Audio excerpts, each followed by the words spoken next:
Just because I'm not posting about it doesn't mean I'm not working. Not all hustle is loud. I just like to move in silence and make moves in private. I don't need no validation from the internet, and I don't need no pats on the back. I'm not doing it for nobody except for my family and my future. That's all.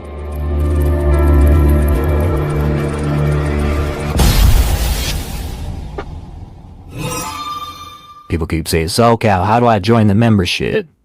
So here's how you join. There's two places. See, it says join next to subscribe, or right underneath that, that's how you join. What are the memberships? Well, we got the first one, loyalty, $4.99. Cheap as hell, guys. I don't see why everybody's not $4.99.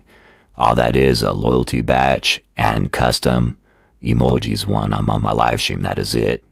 The second one is VIP, which means you get the new videos before the public gets to see it. And members only poll. That's VIP access. The next one, business entry level, which is really, really important. Member only videos that will not go public. Like when I did the video on rebuilding my engine, the parts I used, what it cost, what I did, all the details. I'm going to make it a members only video, which will be right here in the business entry level. On top of that, I'll be doing a lot of business videos to help you out, structure business, start a business, everything dealing trucking and business and stuff like that will be right here on business level. So it's not that much. The next one and the last one, people say, so Cal, how can I get into your mentorship program? So guess what? The last one is the mentorship program. So that's how you got to do it. There's your answers, guys. Now let's start up this live feed and let's get it going. Remember then, hit the like button, show attendance on my live streams. And if you haven't subscribed, do so. Let's get it, people. Start this live up. Let's go. What up, what up, what up, what up, everybody? What up, Mario? What's up? You started early? Yeah, I want to get it done. I want to go to the movies tonight. Still trying to do that.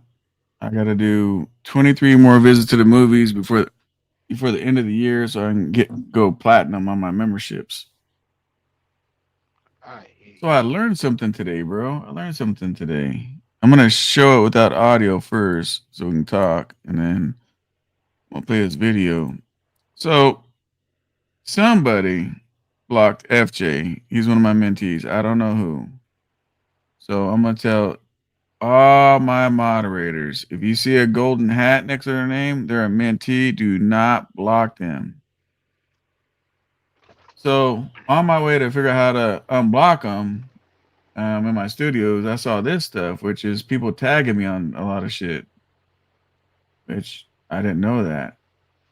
So I want to shout out G.I. Joe Trucker, because G.I. Joe Trucker 13 hours ago sent me something about I guess it's on his channel, her channel, whatever, about this person. I don't know who this person is. Of course, my phone's got to freaking go off. But yeah, man, there's like all kinds of videos and all kinds of shit. People tag me in. I never even knew it. Never even knew it. So let's play this video real quick, and then we're gonna talk about it. So I'm gonna mute up. Go ahead and mute up if you can, Mario. All right.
So yeah, That's crazy, man. So whoever this chick is, yeah, man, it's a whole bad situation. Oh shit, you guys couldn't hear anything? Ah, fuck, no audio. Oh shit, I forgot to put the audio on. Hang on, guys. Let me do it again. Damn it. She going semi-viral. She exposing them numbers, and she come Yeah, to the let me do it again realization. with the audio. All right, We gotta mute up. Hang on.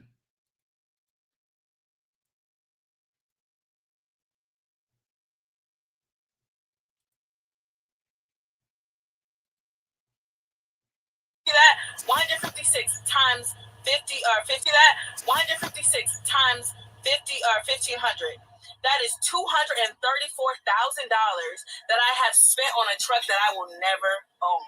Like what a lot of people don't understand is leases are genuinely not made for the driver to win. If I want to take a week, a month off from work, like I'm like, y'all, I'm tired. I just want to take a month off from work. I just want to chill. I just want to vibe. I want to go home. I've been running real hard. Guess how much that is? $6,000. 1,500 times 4 is $6,000. Like I'm in an apartment and I'm paying for the repairs in an apartment. You know what I'm saying? Like that's the best kind of comparison I can make. Like, why am I paying to have the heating repair in an apartment? Why am I paying to have the sewer system repaired for in an apartment? You know what I'm saying? Just like how you would never do that in a regular apartment, you would call your landlord to fix it for you because that's their responsibility. The same thing goes with this leasing stuff. It just got to the point where I'm like, why am I paying this? And mind you, I paid this money for that 156 times. Man. See, let me shout some of you guys out, man. They're gonna crack off on this video real quick. What up, Al? What up, FJ? Flatbed, what up? What up? Mark, what up? What up? Leon, appreciate you guys letting me know too that you guys couldn't hear this shit. Mr. The Works, what's going on, buddy? West Coast, Fatty, what's going on? What's going on? See, Leon, Trav, what up? What up? So, you know, we're gonna talk about 2026 and everything else, but since I was tagged in this, I want to speak on it. Mario can speak on it too. You can unmute if you want, Mario. We're good playing videos. But we always tell you guys about this lease stuff, man, because we don't want you guys going through with the shit with what the girl just went through. You know what I mean? What up, T-Bone, Daniel, George? Like to me, it's just a waste of money. It's just a freaking waste of money, guys. You guys are paying for these people's trucks off. Yeah, I know people that paid off Prime trucks, and I know people that paid off Traveloco trucks, but just because some people were able to do it however they got through it and got it done, the majority, it's not going to happen. What it be, Roland? It's not going to happen. So why do it? This lady right here, she's talking about $234,000 she's going to spend and still not own the truck. What's your thoughts on that shit, Mario? You're going to spend $234,000 and not own the truck. there's nothing more expensive than ignorance and free. And shout out to GI Joe Trucker, man. You guys want to go subscribe to him? GI Joe Trucker. He's the one that tagged me in this thing. 3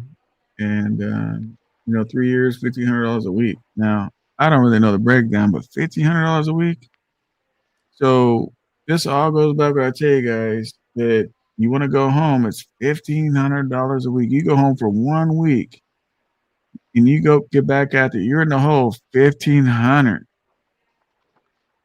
I mean, that's crazy. If you're home, if you want to take a 2-week vacation with your family and go to another country, you're $3,000 in the hole. Why go through that shit if you're not going to own the truck? Why don't you just go be company and then take your 2-week vacation? When you get back, you owe nothing. You owe nothing. So you guys see my title, man. My title is trucking worth it in 2026? Now, before I speak my opinion, and matter of fact, I'm going to put the link out because if you guys feel it's not or you guys feel it is, You guys want to come up here? Let me know. Let me know.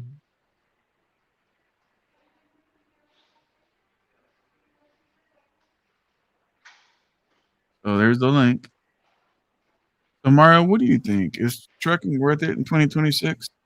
Of course, it's always worth it. Hell, got me out the damn apartments. You guys in the comment section, what do you guys think? God damn, do truckers have attacked each other daily? If they learning about what are you talking about? Water? You guys lose me sometime in the comment section. But what do you guys think? Do you guys think trucking's worth it in 2026? Put a 1 in the chat for yes, 2 in the chat for no. The person backstage, can you turn your camera on for a second? To an ounce of water, we don't try. We don't. Well, some All right, there we go. some truckers is just assholes, like plain and simple. We don't try to What up, attack Earl? each other, but sometimes Hey, people how's it need going, to. SoCal? All right. All right, thank you. What's Some your thing? people What's your just- take on this, Earl? I feel like it's situational. It depends on what the person has going on, but I feel like depending on what kind of responsibilities you have, like whether you're married or not, whether you have children, stuff like that. But for the most part, I would say, yeah, I definitely do think it's worth it, especially based on a lot of the news that I see going on with like the job market. It seems like the job market's not looking really too good for most of the people who aren't trucking. Yeah. I see we have ones and yeses in the chat. What up, Mr. Misunderstood? American Trucker, what up, what up? So here's what people don't understand, right? People can sit back on their soapbox and complain about trucking, but try to leave trucking and see what happens. You know, how about you guys go find a 9 to 5, and then right before Christmas you find out that they're shutting down or they're cutting your hours, or there's just a lot of BS that goes on, right? There's a lot of people getting their hours cut right now. We're into the holiday season time. Holiday season time. Right now, it's supposed to be busy for all you guys, right? You guys are supposed to be busy. You're supposed to be hauling pumpkins and getting ready to haul Christmas trees and all that. Is anybody doing any of that? What up, Mario? I'm back. My bad. I was in the middle of something. Oh, okay. I mean, it's your guys' busy time right now. Are you guys hauling pumpkins and Christmas trees like you did a couple years ago? I mean, it's crazy stuff. So my take is trucking is always worth it. Huh? See, I'm hauling hot dogs. Okay, the person backstage, can you turn on your mic? I mean, turn on your camera. It is, I can't see shit. It's dark. Turn on the light.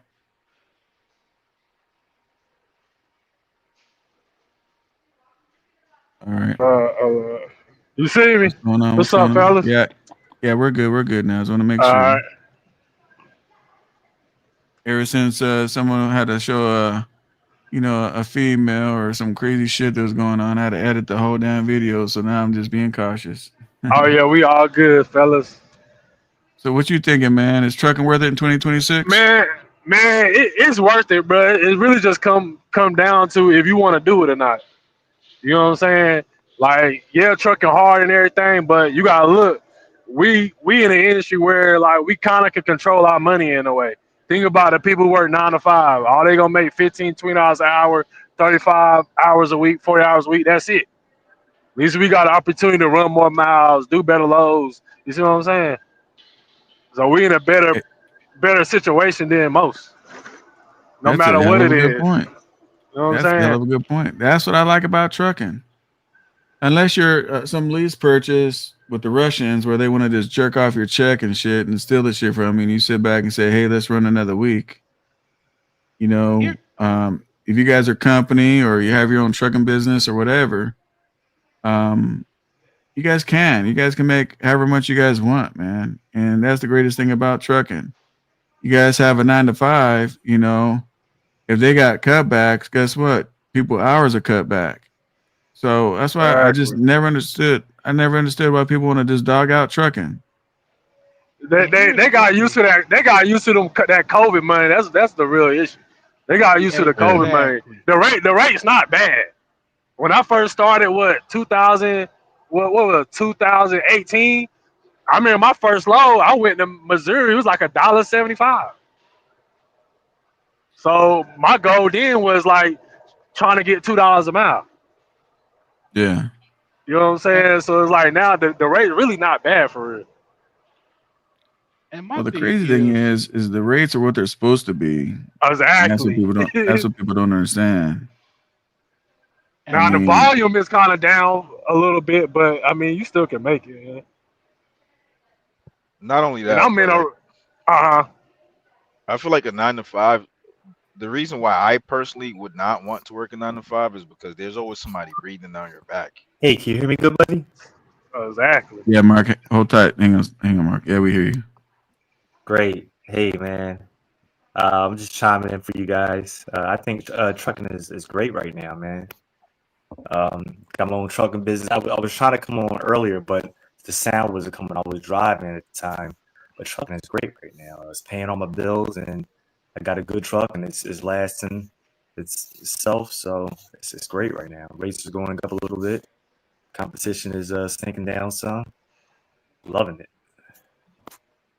That's the craziest thing, man. On my channel, man, you guys are all positive, loving trucking, making money. Like, you know, it's good to hear that stuff, man, you know, because we're showing other people. I'm telling you, man, TikTok is terrible. Look, I was gonna get on TikTok and start doing lives, but I just don't feel like you can't fix stupid.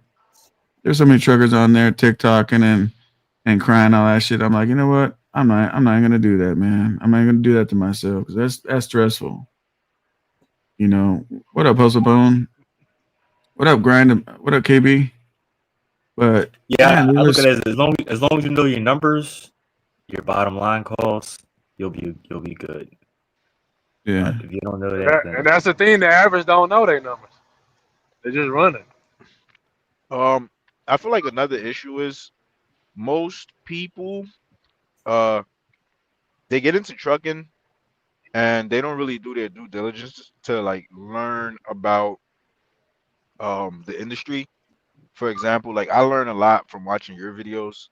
Like you can literally start off at a company like Prime, and you could probably save maybe $60,000, and you can probably purchase you like a used truck, and you're pretty much like in a completely different situation than somebody who pretty much like stays at a mega carrier and then like, you know, they kind of feel like they don't have much control over their situation. I feel like that's another reason why a lot of people are always complaining, is because like they don't really try to like level up in a sense. I'm not sure if that makes sense. Yeah, no, it makes sense. Makes sense. I always think trucking's worth it, man. And I don't care if I'm 90 years old, man. I'm in it for the long run until I can't no more. You know what I mean? And one thing I do like about trucking, as long as you do things the way you need to be doing it, there's tons of freedom. Now, some mega carriers, they kill it because, you know, they got the facing cameras and, you know, they got all the crazy stuff. And then if you brake hard now, you got to go to the safety office and, you know, a bunch of BS. But, you know, like if you have your own authority, all that goes away. You know, all that shit goes away. And it when you have your own authority, I'm telling you guys, it changes everything in trucking. Yes, it do. I love it. Yes, it do. I don't have an authority, but I have my authority right now, and you know, for the last 2 years, I've been on some real militant shit. You know what I mean? Going to bed 5 hours have my clothes ready, set my meals ready for the week, meal prepping. It's day to day, 14 hours a day. I got to do the route plan, and everything's got to be timely. And you're So, pretty much free. Yeah, no, pretty no, much, yeah. absolutely, man, absolutely. You know, a lot of people think they can just get into this thing with the blindfolds on and the ears closed and don't want to listen to nobody, and they're supposed to be like the guy that's been doing it for 20 years. Keep in mind, there's different levels of guys who've been doing it for 20 years. You got one person that knows to get down, and you got the other one that's dumber than a box of rocks. Dude, years don't make you smarter. Listening Yep. does. Yep. I got pretty lucky. Like I just left Prime, probably like a month and a half ago. And my cousin's an owner operator, like he has his own truck or whatever. And I pretty much just team drive with him. He has like a little dedicated route or whatever. And I don't know, it just feels a lot more free being on a truck where like, you know, someone owns that truck and you're not worried about like, you know, what some mega carrier has to say. You just do your own thing.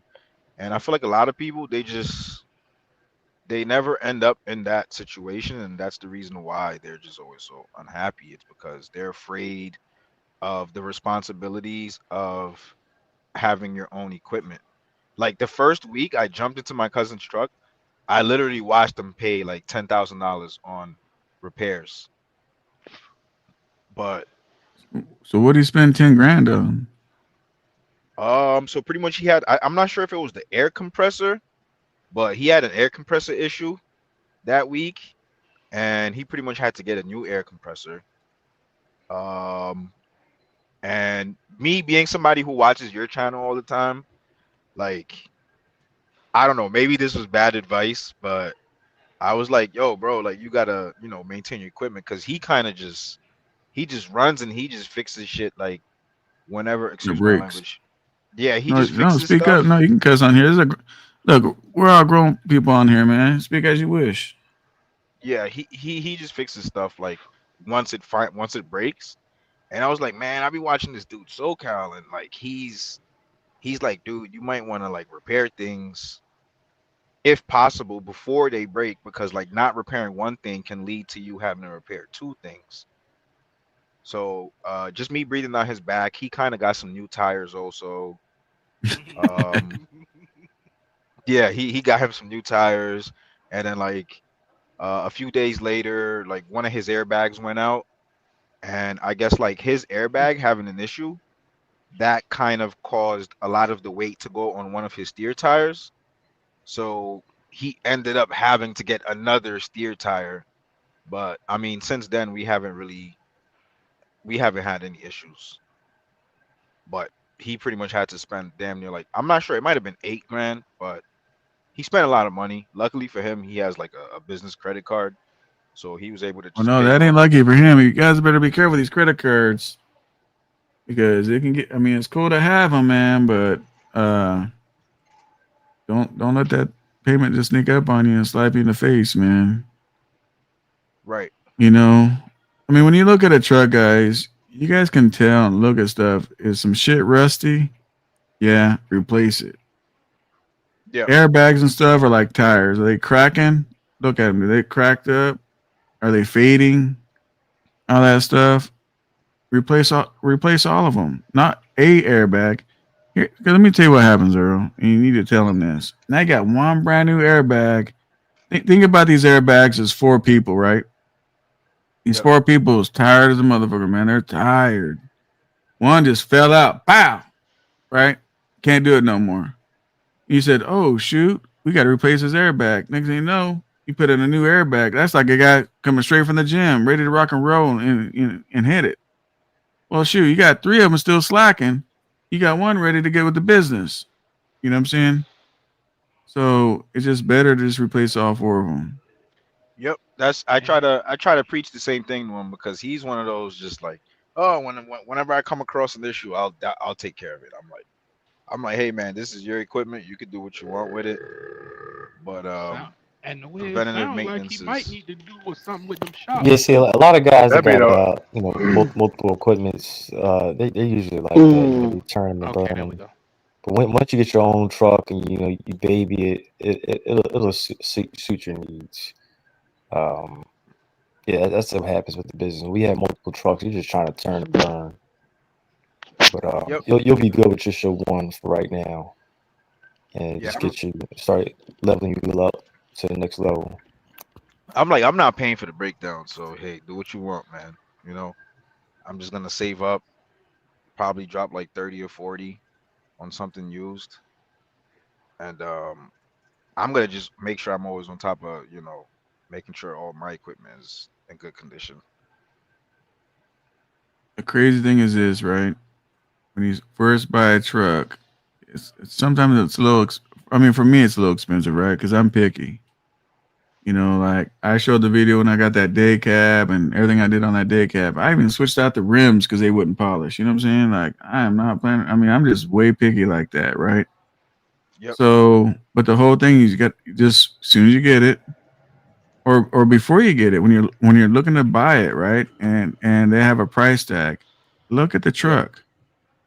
Point out some things. Like don't nitpick the guy because it's not a brand new truck. You know, just here's the craziest thing, right? Some guy's watching you while you're looking at the truck. This is what I used to teach, right? So he walks around with you. So all you gotta do is touch the airbag and say, okay, I'm about to replace that. Like you're talking to yourself, right? But make sure you just, you touch the airbag. Okay, I gotta replace that. You look at the leveler. Okay, yeah, that's kind of shoddy. Like you're not telling him shit, but he sees what you're touching. He sees what you're looking at. He hears a little bit what you're saying. You know what I mean? So what you're doing now, you're changing that man's mindset where he thinks it's worth the world, and you're breaking this dude down before you negotiate the price. Right. Right. It makes sense? Yeah, I was actually I was planning on tapping in with you before I do decide to buy something. I'm gonna subscribe to your become a member on your channel. I pretty much watch all your lives. This was my first time actually uh coming on the StreamYard, but I watch Yeah, all it's your my lives, first and time too. I was planning on definitely like tapping in with you, ask you for some advice, ask you what you think on, whatever I got going on. Because you're Yeah, I super, you're appreciate you guys. super, you're super informative, and I kind of make YouTube videos as well. I just don't post a lot. I haven't posted in like 6 months, 7 months, and I was definitely gonna recommend because like a lot of new people kind of watch my stuff, people who are going to Mhm. Prime because I did like a Prime orientation video, and I guess I'm gonna do a I left Prime video in about a month or so, and I was gonna recommend them to your channel. Like, hey, if you guys are new, one of the channels that helped me out a lot was SoCal's channel. Case and Andrew Jackson helped out a lot. There are some very useful channels out there, but I feel like most people just run away from that responsibility of getting their own truck, and that's why they're always complaining, Yeah, it's a in my lot, boy. opinion. Yeah. Yeah, I And appreciate that. oh yeah, and I forgot to mention, so my cousin, he spent like 13,000 on his truck. And at first, when he told me about that, I was like, man, 13,000, like my four wheeler costs more than that.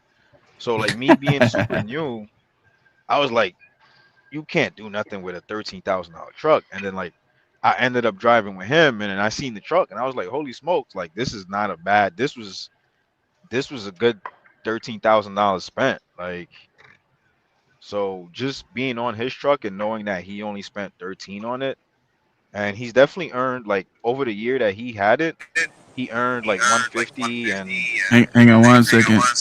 Al, you got to turn YouTube off. You're echoing. Do you yeah, stream already up? he's Do you stream right up? There you go. You're good now. yeah, he showed me his, like, he's earned like a good 150, and he spent about like 35 on repairs so far. So I guess like profit wise, 35 plus 13. So he made like at least 100 so far Yeah. after having it for a year. So that's not a bad deal. Yeah. Yeah, one thing I did, if you guys can see the screen, FJAK underdog, he's his current mentee. If you look to the left of his name, it's got like a gold YouTube thing says mentorship. So my Yep. mentees, they're some I mean it's their choice. I don't make them do it, right? So some won't have it, but the ones that want to wear it, they have it right there next to their name. That way you guys recognize who they are on the chat. You Yep. know. How we doing, Al? I think you could give people like stickers. What was that? I think you give people like badges, like membership badges. No, see, look right here. Here's come on with it. You see on the left side of his name, he's got mentorship on it on the Oh, okay, thumbnail. yeah. Yep. Yeah. Yeah, I'm definitely So gonna subscribe to your memberships. appreciate that. Yeah, I mean, as soon as you guys do, my cell phone number is in the community post. All you gotta do is text, hey, you know, this so on YouTube, and then we get with the business. I like. There's been people, man. Like I've saved the people a lot of money of my new mentees. Like they've been going through some crazy things, but I can't tell their story unless they say, "Hey, man, tell my story." But crazy situations, man. But one thing I want to tell you guys is an amount of a truck doesn't tell you the worth of the truck. Amount of a truck, like you're talking about 13,000. Amount of a truck don't tell you the condition of the truck. Right. You know what I mean? Like a guy can have a 2020 whatever, Freightliner, Peterbilt, whatever, and just dogged it out his whole life. Like it just needs everything. He just dogged it, right? And he's got it for sale for 50 grand. And then you got a guy that takes pride of ownership of his truck. He replaces every little thing and everything else. And you know it's older and stuff, and he wants 15 grand. Which one would you want? You know? I would I'm probably going I'll probably older go with that all one. day. The one that was Yeah. taken care of. FJ says, okay, always free to share my stuff. Anything to assist the homies. Appreciate that, man. Appreciate that. But 2026 is going to be an interesting year, man. And I've been trying to tell you guys, man, get ready for it, you know. And the crazy thing is, my prediction is I think we're going to have less lease drivers in 2026. I agree. I'm seeing so many videos of people smarting up and saying, screw this, especially right now during the holidays. See, here's what's going to happen. They're all going to want to come home on Christmas. They're all going to want to stay until after New Year's. And they're going to hit that road and not see a check for an awful long time because it's so negative. Mm-hmm. And at that time, hopefully, it'll be an awakening where like screw this truck. But hopefully they don't jump this, say screw this lease and jump on another one, you know. But So I think 2020. Go ahead. I'm sorry. I'm sorry. I think 2026 is going to be a better year than 2025. But I'm really, really worried about this EBT cutback thing. So it's interesting to see what happens. Now, how do you get through that? If you have your own authority and all that, make sure you're not in debt too much. One thing that hurts people to think like they need to be thinking is debt. Mm-hmm. They take loans they shouldn't be taking. They're out of it on the road, man, because that debt is just killing them. Yep. Oh, so while I'm up here, I wanted to ask you a question. Yeah. If there's like some super new driver and they manage to save up, let's just say like $50,000 or whatever, and they're interested in buying like their own truck or whatnot, like Mhm. once they own the truck and they make sure that all the parts are good and well maintained and whatnot, like what would you advise them to do next? Like who should they drive for? Like what would you recommend the next step to be? Because I feel like that's another challenge. That's probably one of the other things that people don't really understand, because it's like, okay, I have this truck. Now it's like, what do I do? Who's gonna book my loads? Or like what? Let's just say they don't want to get their authority yet. And here, this would be my question to ask the person: why would you not want to get your authority? Why would you want to pay? I mean, you're brand new out the box, paid off truck. Like you're gonna give somebody a percentage of who knows what. You're gonna let somebody control your rate. You know what I mean? Depending on your situation, there's some out there where you can run under them and you can get on the low board yourself. You know, that's a little different. But why would you not want to go get your own authority?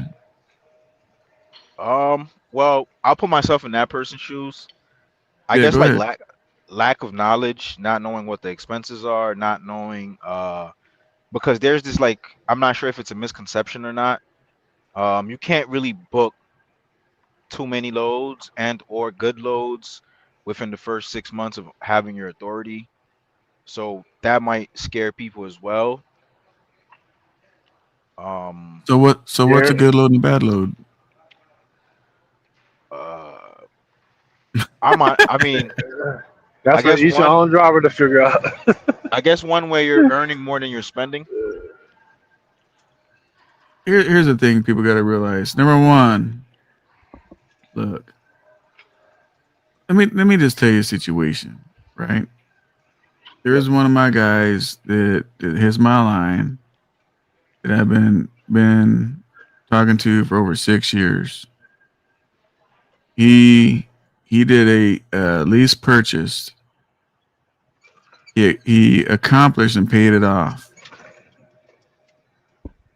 Now, with the brokers he was running for, he was running consistently with the same brokers, doing the same kind of lane, like some dedicated stuff, right? Like they just liked him a lot and they kept giving him loads and everything was perfect, except for the person he's running under gouges him on the percentage and the bullshit rules he's got tired of and everything else, right?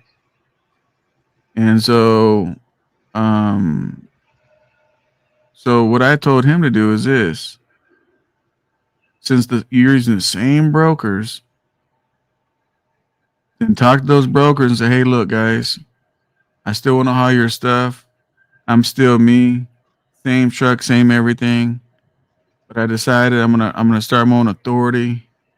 And regardless of what your rules are and everything else, I want to stay running with you guys. And he's been running with these guys for a minute, a hot minute, you know what I mean?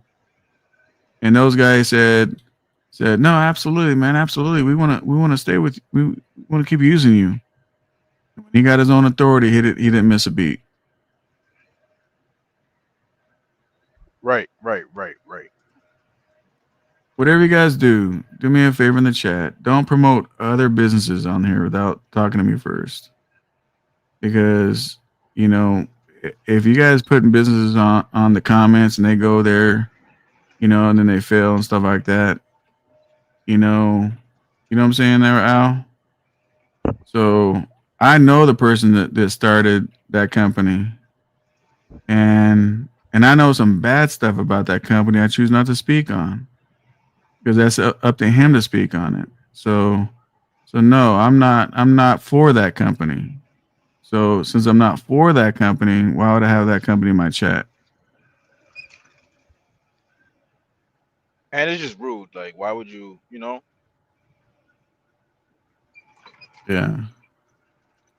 Yeah. Then But another thing. Oh, you go ahead. You go ahead.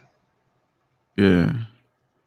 But yeah, so I helped him out on that, man, and shit, there was nothing. And so what I would like to tell you guys is this.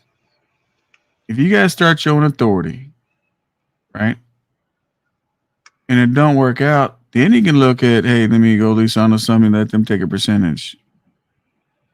But 100% of something is better than nothing. Now, again, as you watch people and they want to say, hey, you can't use the good brokers and get the good loads, but nobody can tell you what the good brokers and good loads are because if you ask everybody, they hate all the brokers, right? They hate all the brokers.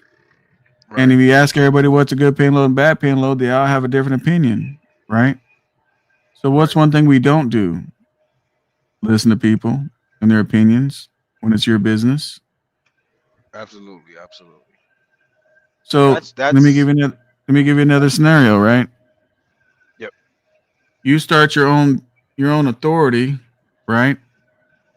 And let's just go with the footsteps that you just told me about, right? Everybody's saying that, the cheap loads or the bad broker and all this crazy horror shit. Just like if you go buy a truck, it's gonna blow up, and you need $1 million to start your authority. All the bullshit you hear on social media, right? Yep. So let's say that's the fact. You have to weigh out 100% of a shitty load. Is that more than 80% of a good load? That's true. That is true. But I would always tell, look, I would always tell people. I mean, first thing I'm going to tell you guys is learn how to drive and learn the truck. Go be company, learn the truck, learn shit, learn noises, learn when something happens, what it is. You want to learn all that shit before you get in business. That's like, to me, when you go company with somebody and you actually try to learn, you're not going company and you just turn the key, jump in the truck, do the load, jump out. You ain't pre-tripping. If it goes to the shop, you don't ask questions. That's not what I'm talking about. I'm talking about if something goes on, like if you have a breakdown or whatever happens, you ask questions and learn about the breakdown, why it happened, all this kind of stuff, right? And I consider that trucking university, right? You're getting knowledge for free. You're getting paid for the knowledge, right? Your company, right? So that's what I did. I had money to go buy a brand spanking new truck from Gate. And I went and became a driver. Even though I was second generation, I grew up in trucks. Like I had a hell of a head start.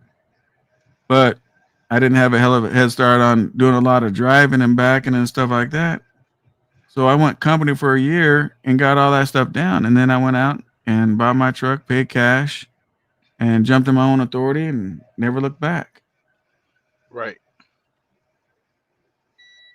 So, I would always say you can always gamble on yourself more than you can gamble on somebody else. Absolutely.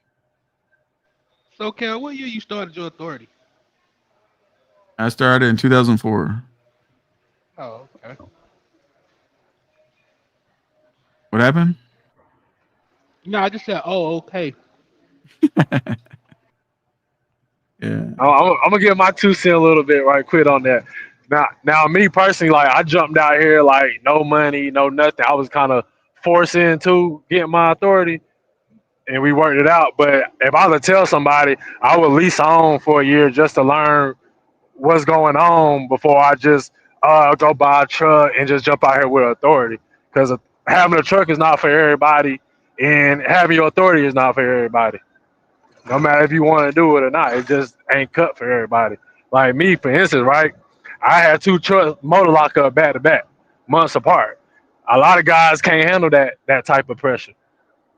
You see what I'm saying? So I would lease on first, find out what lanes, build some relationships, get my money stacked up, then jump in, see doing authority thing. That's what I would do. So I just get a truck trailer and jump out here and get authority. At least And then it's harder now too, man. And it's harder now with the loads. Like you gotta have your inspection. You got brokers, they won't book you if you don't have enough. They book you if you got too many fail. Like then you got this highway crowd. Hey Monk, check this out though. I was taught all that shit a long time ago when I first started. See, when you first start, like when I was taught, as soon as you get a truck, you put in service. How do I put in service? I don't go to the Loves for inspection. Normally I go to the DOT scale and say, I'm putting this truck in service. Can I get an inspection? But before I do that and get my whole head knocked off, I went to my mechanic and make sure everything was everything. Or you can go to Loves, do their little junk ass inspection. Then you go to the scale and get an inspection, right? So I learned to do all that. Like my authority, I got a shitload of inspections. Every time I got a truck, I want to go get an inspection done on it. Yeah, see, I got jammed up with that, right? Go ahead. Every time my 90-day inspection was up on that windshield, I want to go get inspected again, a voluntary inspection. So then I hear everybody saying, oh, they got this new rule. Brokers don't want to use this, because they don't give inspections, but I ain't got no inspections. Well, that's just poor business management. Not you. I'm just saying people in general, right? Right. Because I was taught always go get your inspections. It's a little harder now with scales because so many was put on the game on that shit, and so they go get the brand newest truck that they had in the fleet, go get that motherfucker Right. inspected, and then run the piece of shit ones or piece of shit trailers or whatever they did. But you know, it's a little harder. But if you can Yeah. get a good relationship with a DOT officer, like I still can get inspected at a scale by me. They're still cool with it like that. So, you know, I mean, so when rules happen like that, it didn't affect me because I was so much ahead of that shit. It's crazy. And it's helped me a lot. Like there's this one company, and I said, hey man, you know, I want to haul your loads. Well, we're not taking on new carriers right now, blah blah blah. I said, look, man, before you make that decision, why don't you look me up? Look up my carrier real quick and then make a decision. He looked me up, says, you know what, we're gonna put you on. I said, oh, okay, thank you. Because of all my good inspections and everything else, and next thing you know, I'm hauling loads for him.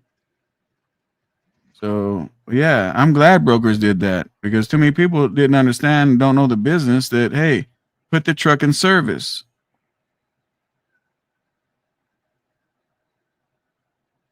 Yeah, it got to the point where cause I'll be running outlaw, so I'll be avoiding DOT at all costs, right? So it got to the point where I ain't have enough. My drivers had a DOT inspections, and that was like 2 years prior, so they done fell off.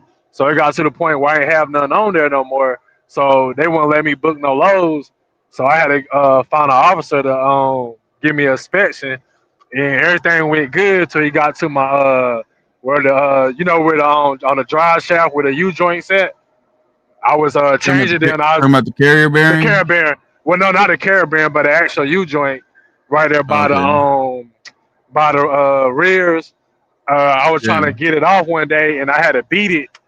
So I ended up welding the cap. So he seen the Oh one of the bolts no. missing. Yeah, so he seen one of the bolts missing and gave me an out of service. So I got the inspection, so I was good. They see inspection on there, but they said my inspection too it's my score is too high because I got one out of service. And that was my only Yeah. inspection. So it still was a little tough with booking the loads. Here's what I tell you guys too, man. If you guys like, so people use outlaw, you know, in all different ways, right? Like I don't use ELDs, so I'm an outlaw, right? But if I get pulled over, my trucks I get use pulled over. ELD though. Yeah, but if my trucks get pulled over, they know what to say and all that, and we're all good. You know, they still have logs. But one thing I want to tell you guys is this. If you guys ever get popped at the scale, what's the first thing you guys should be doing? I always make sure You're in my the spot. law is good. So if you have let me put it like this. If you have multiple trucks, when your trucks get pulled into the scale, like this gentleman right here, you go out of service, right? You got multiple trucks. That hits your score, right? Yeah. So the next thing you want to do is send all your good trucks into the scale house for inspection and put some good ass fucking inspection behind that bad one. You know what that does? That cancels out that bullshit bad one. But it got to the point now they don't let you do that. A lot of we're just finding one to a do lot it, of but scales. Yep, a lot of scales don't let you do it. Correct, but there is still some that will. But shit, it might change now because they're trying to find out people speak English. Oh yeah. You know, so but that's what you want to do is put some good service behind you know, the auto service. Hide the guns. I'm not hiding no guns. Shit, I carry my shit, bro. I got CCW. I know the federal law says you ain't supposed to carry, but man, look, cops are cops, right? And What you know federal they're law only say gonna that? push, huh? They ain't looking for that no way. What federal law say that? That's what it is. The federal law. You can't not carry guns in a truck. That ain't true. You mean look it up for you? Please do. You go by each state's rules. I Well, never had federal's not DOT a even state. ask about it. No, I'm Yeah, saying there's federal's no not a specific. state. Federal's federal. The DOT is There's DOT. no specific law. They just tell you to go by each rule state that you in. So if I go to Jersey, I'm a felon in Jersey because I carry 15 rounds of 40 caliber plus a hollow plus the hollow points. Yeah, But that don't mean you gotta tell them. Why? yeah, They don't be looking for it no way. Only time I get asked yeah. if I'm delivering to a specific place. It's just different, right? So I mean, Mario's right as far as you know what they want to say about the gun stuff, but I've had situations where if you go in somewhere, they're tripping on guns and Right. like military and stuff like that, and they're gonna scan you for this shit. Oh well, yeah, you don't go to no federal installation. Like that's just stupid. Yeah. So, but yeah, so Mario's right. It depends on the states, right? But it's different. See, I told you guys I carry mine because I got a CCW, and my CCW is not California. I'm good for 40 states, so I know where I run. I can carry. But man, I've carried my shit in the hospital, and they said take it to the car. Like, you know, a lot of different places, man. When you're allowed to carry, you're allowed to carry, but they all got their own rules. Right. I always wondered So, about that whole CCW stuff. yeah. No, I have shit. It took me 2 years to get mine. Leave. I got pretty LA lucky. County is not playing. I got mine in Connecticut. Yeah. But It if took you you guys a- don't have a CCW, I mean, you guys are with the mega carrier and all that kind of shit. It's against the rules. I shouldn't have said law. I guess against the rules, the policy, I should say, with their DOT guidelines of the company. If that makes sense. Yeah. I keep forgetting. I'm an owner operator. I do whatever the fuck I want to do. You got not my panel, but people watching. You guys are mega carriers, so That's the best part about being an owner operator. Do what you want to do. Yep. yeah, I carry mine right on my When, belt. where, It how? ain't hidden in the truck or nothing. It's right here next to me. It's right on my belt. Hang on. What up, good brother? By the way, good brother, I unblocked your other account since I figured out how to do it. It doesn't matter. You can't carry in a commercial truck. Good brother, you guys cannot that I'm aware of, but I know I can because I have a CCW. Once again, there's no federal law that says you can't carry in a truck. Only Not the company federal law, policy. but the company laws. Prime is not letting you guys carry guns. Swift is not letting you guys carry guns. Hello? Yep. Where you at, Mario? I'm right here. Okay. You understand my point, right? Yeah. You're right what you're saying, but you have to be an owner operator for that to be good. And I guess you got to just stay out of states where your CCW isn't like valid. No, just don't get caught. Hey, yeah. Okay, so I mean, I guess says, Blacklist, I still carried when I was working for a mega carrier. I understand that, Blacklist. There's a lot of you guys that carry at a mega carrier, but my question is, what happens if they find out you're carrying and you're at that mega carrier, Black Love? Tell me, what would they do to you? Because shit, tomorrow morning we can go live. We can call some mega carrier and say, "Hey, man, you guys hiring? Hell yeah! All right, just so you guys know, I'm strapped. You guys go with that? Hell the fuck no! I'll keep that shit at the house." You know what I'm saying? But I mean, Mario's right, but I have to watch how I word this shit on this thing, man, but we are all owner operators. Good brother. Look, we don't know who you are, what you are. I have no clue, but not everybody here are not owner operators.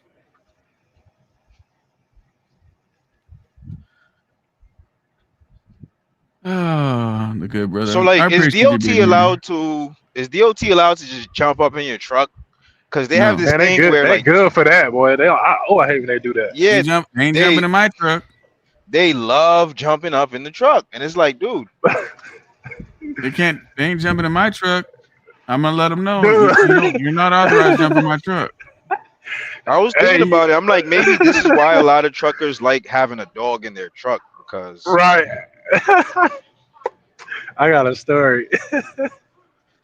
Tell your Yeah, story, bro. Tell your story. Hey, I got pulled. I think it was like a couple of months.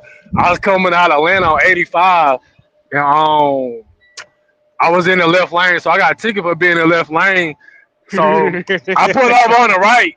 He comes jumping on my truck. He yanking on the door. He done slipped off the step. Like, bro, I'm gonna roll the window down, man. Bro. What's up, man? He's trying to, you know, they like to come and yank the door open. Dude, I fell off the damn steps trying to yank the door open. Nah, it's Why do locked, you man. guys think when you guys go into the scout house for a DOT inspection, you're the one pushing on the brakes and putting on the turn signals and the headlights, not them? right. Because they're not allowed to go inside your truck. Here's my thing. You got a car, right? You were speeding. They pull you over. Or they allowed to say, hey, get the fuck out your car. I'm going to go inside your car? Absolutely not. Unless What's you the give They them can difference? permission. say it. That's the thing. They can say it. Well, they can I mean, ask. unless you verbalize, I'll get out because of Pennsylvania versus Mims. But you can't search my vehicle. Mm-hmm.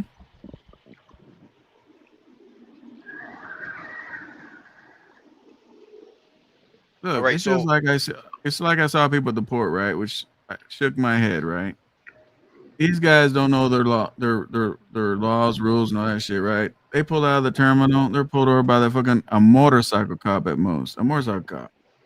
And I'm looking as I'm pulling out, and this motorcycle cop has an air gauge checking his air pressure. Do you guys think I'm gonna let that motherfucker check my air pressure? Hell the fuck no. I'm gonna get the fuck out and say, what the fuck are you doing? Well, I'm checking. I said, no, the fuck you're not. That's my property. You're not my mechanic, and you're not authorized. And then if he fucking argues the case, I need to see a supervisor. right. They are not allowed to wrench and touch and check nothing. You guys know, I mean, all you guys got to do is pay attention to when they do the DOT inspection. They ain't wrenching on your truck. They don't got an air gauge and all that shit, checking your tire pressure. Right. Unless you let them. Get you a body cam.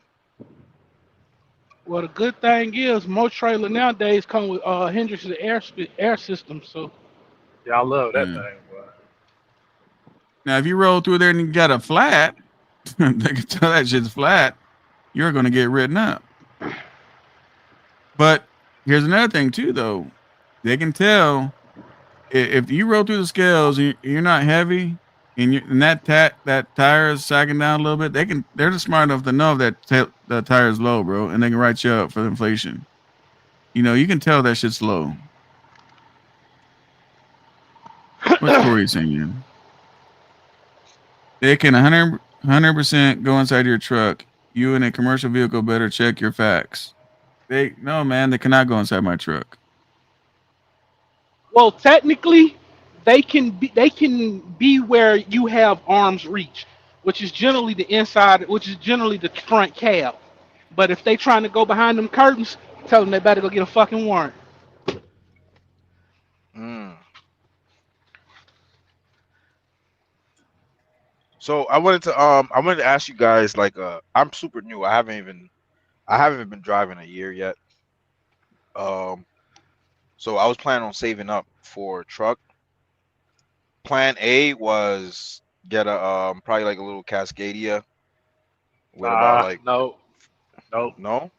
Why not? Get What do you Get you a 12.7 Century or a Columbia and rock out. Promise you. Can't go wrong. Is You know is it how more difficult it affordable? is to find a Can't 12.7? it is that very affordable. Okay, Can't okay, go okay, wrong. okay. I promise you. You thank me later. This man here saying find a truck with a 12.7, like they just falling out the sky. Like There's 12.7 plenty is of just, them. Heck yeah, man. man, you know how Look difficult it on is to find a marketplace. 12.7? Look on marketplace. They all day long. So Where? let me Because the let me majority of ones I see have 14s. so let me help out on Corey so you don't think I'm batshit crazy. Corey, I'm speaking as a company owner, right? Even if the law says, the law does say they can go in my truck, but me as a company owner, I do not allow that shit. Does that make more sense to you, Corey? So officer says, hey, I'm gonna climb inside your truck. I'm gonna say no. He's gonna say, but by law I can da da da da da. I'm gonna say, look, man, whatever the law says, write me up for whatever it is you want. You're not going inside my truck. Because people have wives back there naked, sleeping, all kinds of shit. You don't need them climbing in your truck. So by law, they can go ahead and just cite me out that I did not allow them my truck. Does that make sense, Corey? Just like by law, they can actually go inside my car if they're suspicious of something. They can make some shit up and then, search my car. Or if I say no, you can't go in my car, then they can just make it worse on me. Well, we smell alcohol, we smell marijuana, we smell this. And now they just got it where they can go inside my car. So that makes sense.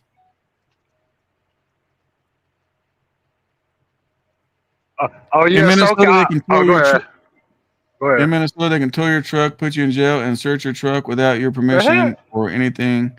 They can steal your foldable phone while they're at it, and fuck what?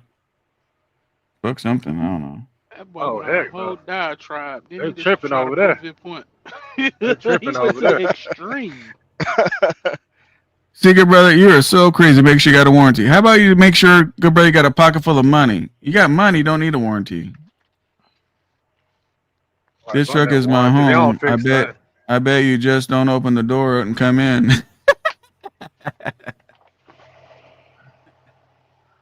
I mean, look, man. I tell folks I'm a motherfucking outlaw, bro. Like whatever. I mean, it is what it is, right? But my chicks with me, bro. They're not gonna just go inside. I don't give a fuck. They just write me the ticket and I'll just see them in court. Is what I'm trying to explain to you. I'm not saying it's the law, not the law. I mean, I don't know. It depends. Maybe it depends on each state. I don't give a fuck what it is. I don't care what state I'm in. They don't need to come in my truck. If the law says they can come in my truck, they still can't come in my truck. And most of them not even But doing all that anyway, unless you just doing something suspicious or something. yeah, Yeah. They ain't hate even a gonna strong get to word, that but point. that's what I have for the state of Minnesota. Damn, you hate that state. Yeah, they on some other stuff over there. Kaylin said, "Haven't heard or seen your name in years." Fuck Hensley, ha ha ha. I mean, I'm Damn live. it, man. I'm hearing. I'm live. I mean, I don't know. You're not above the law. Well, here's the great thing, good brother. Let me explain something to you real quick. This ain't no cap, some YouTube shit or whatever. I really have lawyers, right? One time I actually had a tech, and I got their cell phone numbers, right? And they're not the little junky ones like what you're used to, but the one I have is one of the best ones in Southern California, and all I gotta do is text him, and he's on point. One time my son had to go to his school and let them know he was represented and give my lawyer's name over a situation when he hacked the whole damn school district. So I mean, I'm not above the law, but fuck them and the law because they can write me and I got lawyers and they're gonna lose.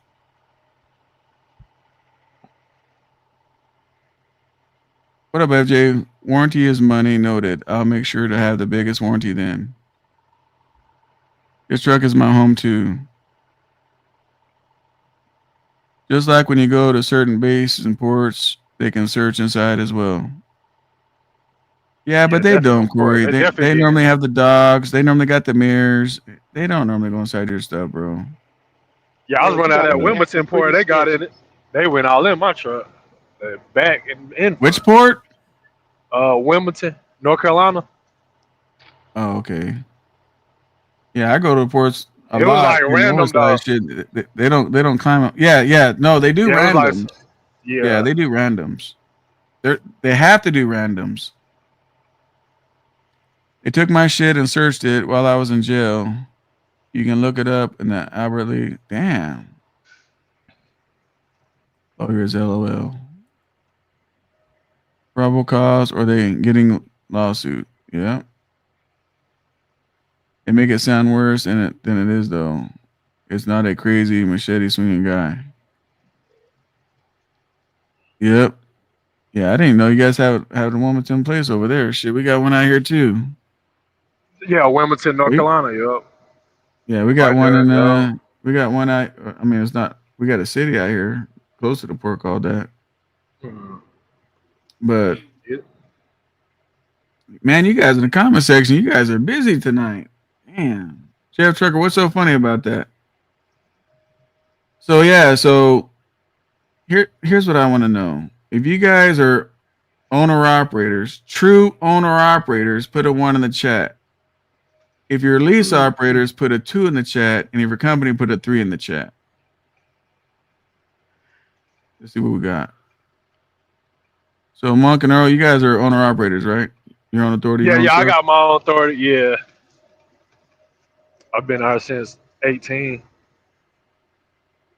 How you been liking it?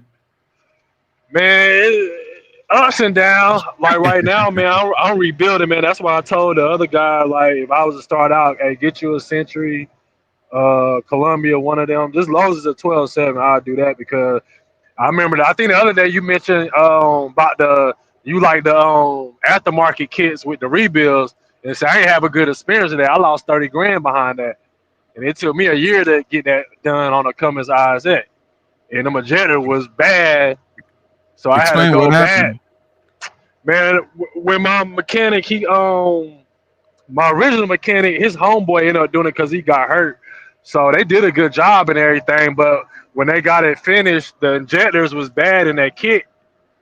So I had to go back and get the original from the dealer. So I did that and used some of my old injectors, but he already had told me, like, okay, you're going to have to go and just change all of them out and get the original ones because the ones in that kit really not good. So I think I got my 30 grand back and then motor locked up like 3 months later. You said a Century. So nah, this was on a Cummins ISX. I had a 587 with a Cummins ISX in it. No, I was asking what was the truck you recommended? Oh, that Century or Columbia, Century or Columbia Freightliner. Okay. Or any other truck that got a 12.7 in it. To be honest, 12.7, 14, either one of them. As long as it's one of them, you good for the most part. So I mean, the 14 when it comes got an EGR. When it comes to injectors, right? So the aftermarket kit that we used, right? It's a 3-year warranty instead of a 1 year if I do OEM, right? But when it comes to injectors, I'm gonna use my own injectors. I'll go get them rebuilt. Okay, see. That's how I'm gonna do injectors.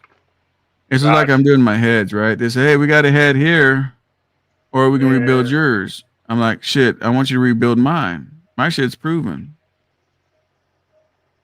And see, that was the whole reason the other rebuild was the head was cracked.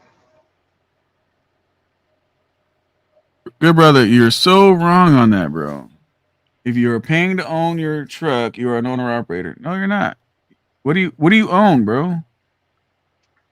Your name's not on the registration. Your name's not on the title. Your name's not on that truck. Show me what your email me and tell me what the hell show me a name. See, I did a whole video when I bought that 2022 Freightliner, right? The dude was from Prime, and he'll tell you his name is Marco. And he was almost done with the lease purchase, almost, until they started fucking him around. And so he hit me up and says, hey, man, you want to buy it? I said, yeah, I'll buy it. So when I got the title, his name wasn't on that title, good brother. It was Success Leasing all over it. His name was nowhere near on that thing. So you can fool yourself if you want. You can believe if you want to, man. Do you believe in Santa Claus? I mean, you can believe what you want. You believe in the tooth Ain't no fairy? different than leasing, really. You just got a cheaper lease payment. That's all. But SoCal, your truck is still in the shop. So what's that got to do with that? If you're an owner operator or not? What's that? And here's the thing: I chose for it to be in the shop. I didn't break down. It's called preventive maintenance. And you got more than one truck, so it don't matter if it's in Yeah, the that shop or truck in the not. shop ain't bothering me, bro. I got other trucks, extra trucks, everything else. I got one sitting in the yard right now. If you lock it and put the key on the fender and key Indy, they can't do it. I don't know what the fuck it is. Just tell them your door doesn't work. Corey's laughing about something. I don't know what the fuck. Corey must have said something. I don't know. Even if you finance a truck, still belongs to the bank. No, but here's the thing though. If you finance the truck with the bank, you are on the title. You might not have the title, but your name is on the title. When you finance something, your name is on that truck. That's your shit. Mm. I tell you what, good brother. We all like, what up, Fast Eddie? We all like challenges, right? You guys on the panel like challenges? Here's my challenge to you. You're on this side of it. You're going to challenge every day. Here we go, good brother. Here's my challenge, right? Do something different to that truck. Go get it painted. Take the wheels off. Do something different. I don't know. Put aluminum fifth wheel and get rid of that shit one you got. Change out the seats. Change out the steering wheel. Do something. Whatever you can afford. Change that motherfucker up and show something. And then send those pictures to your lease company and see if you still got a job. See, if you finance a truck, you can paint it pink if you want to. You can take the rims off, put in blocks and put it in the yard if you want to. But one thing you're not going to do is you're not doing that shit to the lease truck. All right. I wouldn't even buy no lease truck.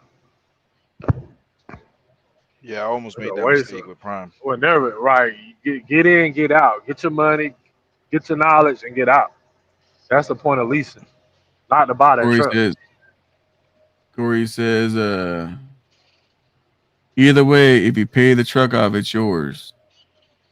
So I did a whole video on that, Corey, and I can pull it up. Google says 95% of the people do not finish their lease purchase on their trucks. 95%. That's high. So yeah, the 5%, once it's paid off and they put in their name, absolutely it's their truck. So by the time you pay it off, it ain't gonna be no good. Especially the mission. Why would I do that while it's still under warranty? That'd be dumb. Why is it dumb, bro? I mean, the black truck's under warranty.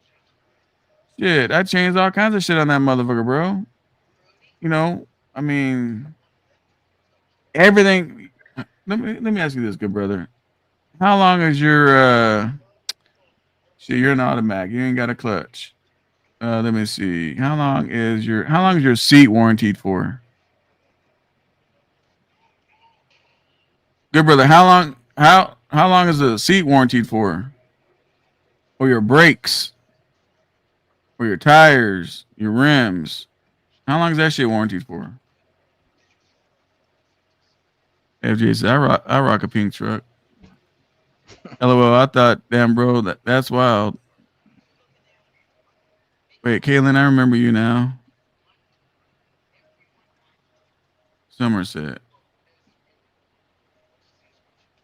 Wow, look, like nobody's finishing their lease. Watch, I'll bring it up. Kaylin says, haven't followed any YouTube truckers in nearly a decade. Feels good to be back in the community. I'm going to finish these beers and hit the bunk. Hey, Kaylin, well, welcome back to the YouTube community. We do trucking here, and we respond to the good brother. Oh, man, let me Google something real quick. Oh, man. Let's see.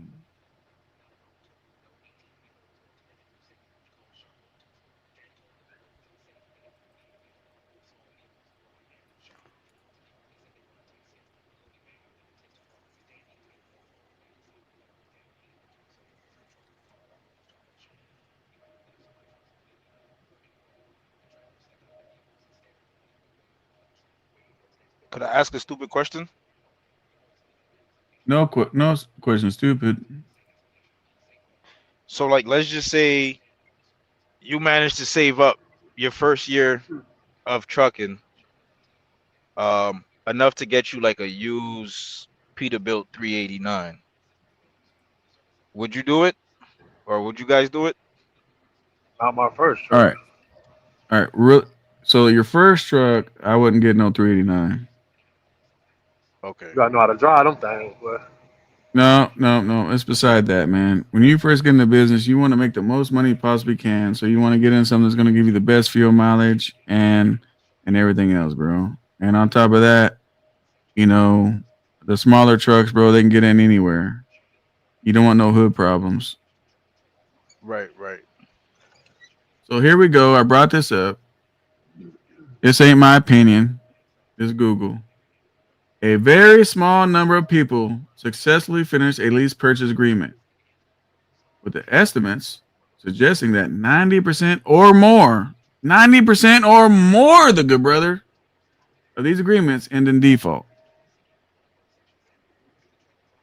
Some report indicate that fewer than 1 in 100 drivers who enter into the lease purchase program end up owning the truck.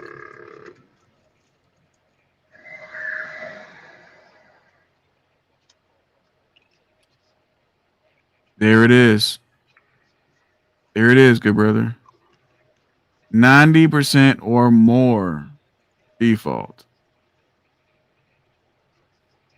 so I used to get checks for a lawsuit behind them during lease program. Why? They're dumb enough to sign the contract. I don't know what it was, but I think all them mega carriers was in it. Like I remember, 'cause I was with Stevens when I started. And, I remember seeing CRST up there. One of the ones I remember seeing up there. But there was a whole bunch of other companies like in it. And I remember I used to get every few months or so, I used to get a check. I mean, it wasn't much, but it was something. Yeah. So I don't know what the lawsuit was really behind for real. Well, I know Swift got Well, it was sued for the some. cameras on the Privacy Act. So they got sued on the cameras. Okay, I don't dang, know. I wonder that could have. I don't know what it was for. I don't know with the leasing or. I mean, I did have a time where I did have a camera in there for a little bit. Yeah. All I know, Google says, good brother, this ain't me. The good brother says you're going to fail. You're going to default. Now, that ain't me saying it. So there you go. What up, Wicked? Kaylin says, crazy as fuck, Corey. I brought your debit cards and vapes to you. You find you on YouTube Live 10 years later. Haha. Hope all is well, Hoss. Oh, we got a reuniting situation going on. That's what's up. Glad I can do that for you guys. They got in trouble for lease. Well, here's the thing, right? Anybody that's 1099, you're not supposed to be an employee. Now, that can be a lease. That could be a lease purchase. That could be just a hired out driver, right? Anytime you're 1099, they can't tell you to do a lot of things, which these mega carriers did do that with these lease guys, and that's why they got sued. Oh, okay. That makes sense. The super says, SoCal, I talked to this guy yesterday. He said he had a 2024 Peterbilt 389. His EGR cooler failed and blew a hole in the engine. Damn. And broke the input shaft on the transmission. Damn. That hurt. Shit. Well, if it's a 2024 super, it should be under warranty. Oops. Does that make some of us at 10%ers? LOL. Yeah. No, I'm being serious though, guys. Like, I know people that finish leases, right? I know people that finish some leases. Marco, like the Pokemon truck. He finished that lease. He's got a Peterbilt. He finished that lease. I'm not saying you're 100% not going to finish a lease, right? Why would you? But what I'm saying is, Google says 90% or more are going to be in default. So that, yeah, not sure that makes you the 10%er, which is a good thing. Sometimes I feel like a genius around clowns. Really? So who's the clowns?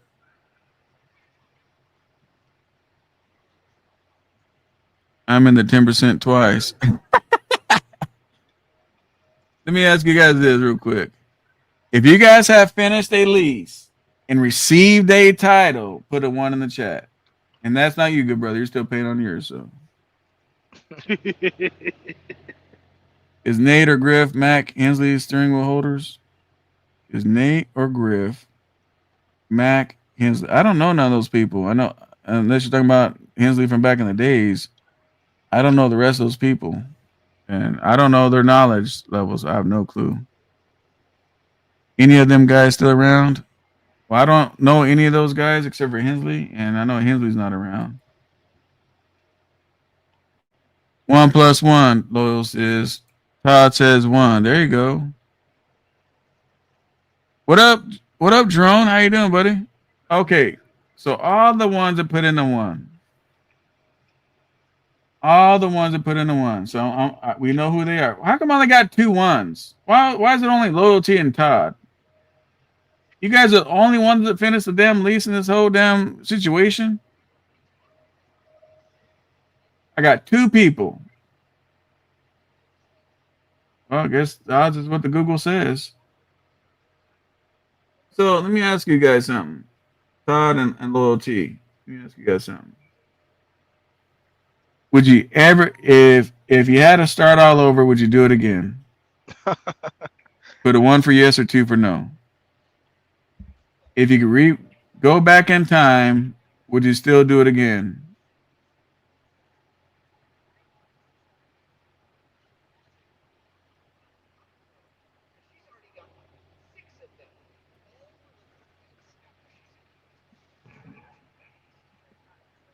Ah, there you go. No.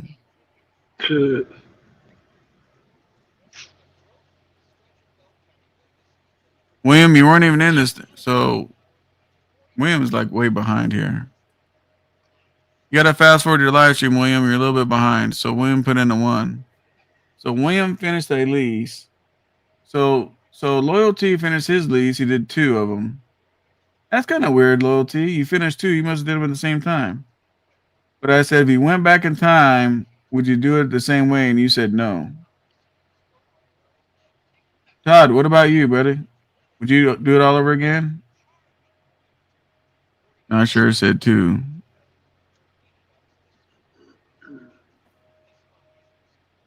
I'm gonna tell you guys this, right? He said, I just completed a finance. I'm done. I hear you. One thing I want to tell you guys is this, right? In business and in trucking, you can make it whatever you want it to be, right? I tell you guys, man, success starts with you. Right? If you have the mindset you're gonna get this done and you're gonna do it, and no matter what, you'll make it to the end and you'll get it done. No matter what situation you're in. Right? No matter if you finance a truck at a dealership, no matter if you pay cash and going through some situations or anything else, even if you go lease, right? William said 2, hell no, he wouldn't want to do the same way again. There you go. Finally got answers. Cash truck is the only way.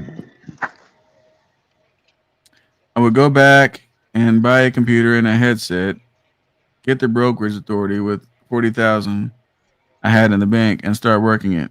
There you go. Yeah, that's the best idea right there. Check, yeah. I'm trying to get some trailers now. There you go. Hey, trailers are cheap as shit right now, man. Trailers are Sure, everything's them cheap right trucks now. is too. Yep, everything's cheap right now. So I seen Been trying to buy 20s that. going I've for been trying to buy 15. that orange 389, man. He's not hitting me back, man. I'm like, God dang, we had a deal and everything. What else going for? Shit, I found a 13 for 100 grand. God damn Found things, boy. They hold their the, value, or- boy. the orange one. The orange one, he wants 100 grand. I know dude out my way had a nice red one. You selling the truck and the trailer for 100.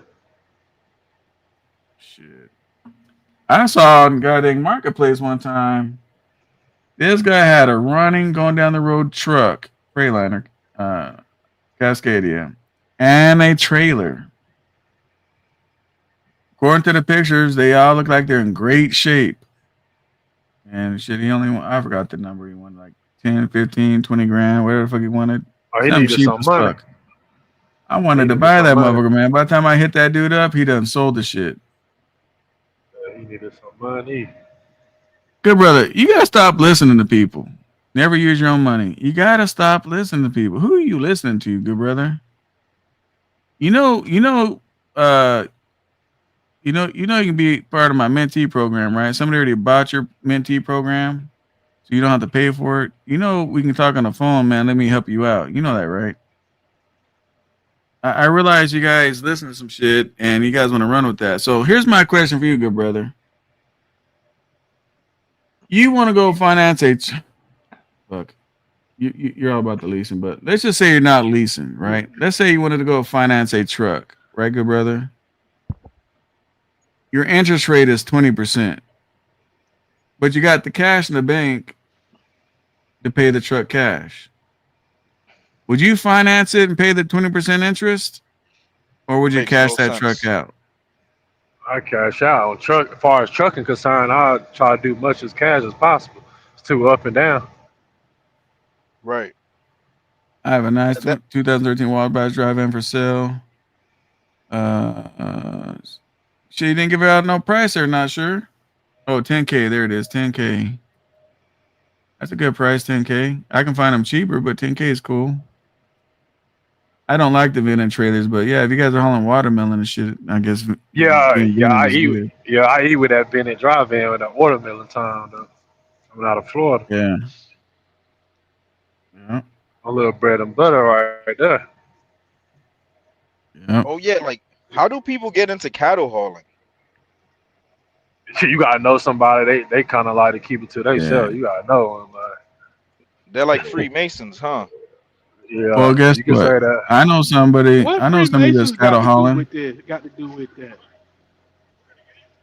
They secret To with that. to Yeah, be Yeah. on and Well, as much I as we walk around here with skunk with these damn compass squares and G's, what's so secretive about that? it was a joke. They make what some I'm good saying money. is I know somebody in cattle hauling, so I do got a connection. But who the fuck wants to do that shit? Yeah, I can't No, I smell was that just all day, man. I can't deal yeah, with I that. was just wondering. Yeah, I'd rather go. I do specialized. That's a whole lot more easier money.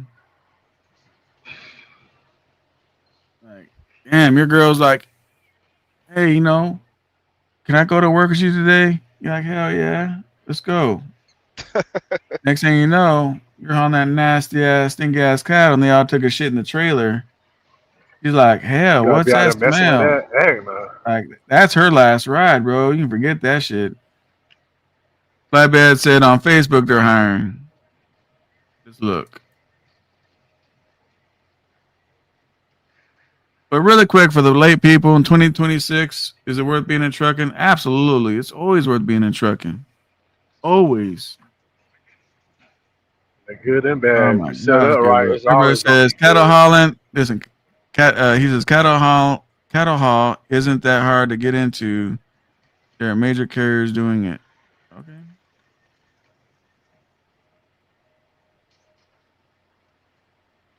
I never said it's hard or easy to get into, so I ain't fucking with it. Hey, Flatbed, what city and state did you see that shit in on Facebook Marketplace?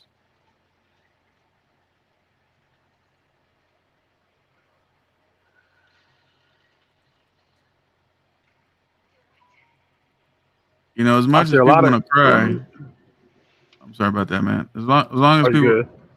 all the people that want to cry about trucking, I'm gonna tell you right now, trucking is the best thing smoking, especially during hard times. Exactly. Hard times, man, it's crazy. Cattle It's hard, but hauling. you still can make it. You gotta Uh, work.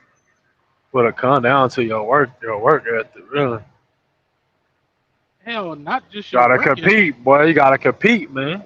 not just your let's work go to ethic. Dallas, Texas. You need to niche down and stop just carrying basic freight in a dry van. I ain't gonna lie, man. I eat with that driving. I do a little fat bed here and there, but shit, man, Hey, shit, my I be damn feasting basic in the drive vans. flatbed. Hey, Mario, my basic drive van's doing $4 a mile, brother. Carrying what? If you could get hazmat, it's not that bad driving. And it's not even hazmat. No, It's what are my, you it's my. carrying?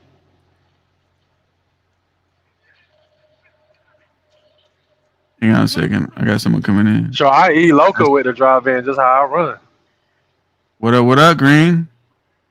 All right, what's going on? Can you hear me good? Hear you good. All We right. just been My wherever boy you at. Flatbed Dave said that cattle hauling's on Facebook, so I've been looking. I can't find it.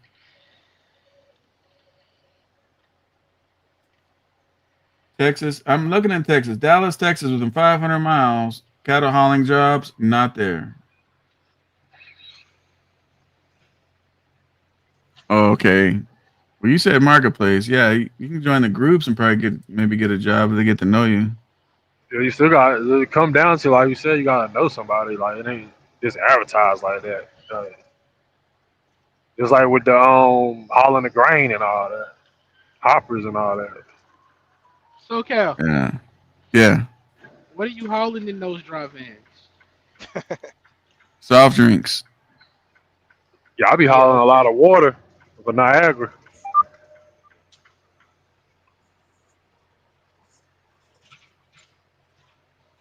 It I'll really text it kind to of you. you can eat local, man. It just depends on what area you in. Yeah. You can make it So local, Green, man. welcome to the show, my dude. So the title says, "Is trucking worth it in 2026?" What's your take on that? Yeah, trucking is worth it. Trucking is worth it in 2026. It is worth So it. it's worth it in 2025. Just don't leak. It was worth it in uh, 2000 and 2015 and 2008, 2010 when everybody was crying that Uber was coming in and Uber was going to take over the freight market and wah. them joker jammed me up yesterday night, but goddamn. Uber Let me didn't ask take you it something, over. Green. No, but If not the even these DOT mega carriers. These mega carriers, yeah, if a DOT pulls you over right. and says, "Get out, I'm gonna go inside your truck," what'd you tell him? Hmm. Man, first of all, I'd ask them, for what? Like, what do you got to come inside my truck for? You don't got to come inside. He's got to have a warrant. If he ain't got a Oh, warrant, he ain't coming in. Well, here's the thing: they're legally Yeah, allowed to be inside your truck, right. Oh, I know, but I'm not just gonna let him. but I I'm mean, not. you know what But I mean? I'm not gonna let them. Like I said, you can write me for Exactly. whatever ticket that is, and we'll Yeah, fight that in yeah, court. exactly. Yeah, no, I mean, I know he is, but he's not gonna just walk up in here. You know, Okay? nah, he's gonna have to, put me on the curb, put me in the back of the car, and put me in cuffs to go through my truck, man. I mean, I'm no, now hold on though. I'm not gonna fight him. I'm not gonna put hands on him because I already know what that's about. All I'm saying is he just ain't gonna, he's gonna have to push for it himself. I mean, I've been pulled over by the by the by the motorcycle cops, right?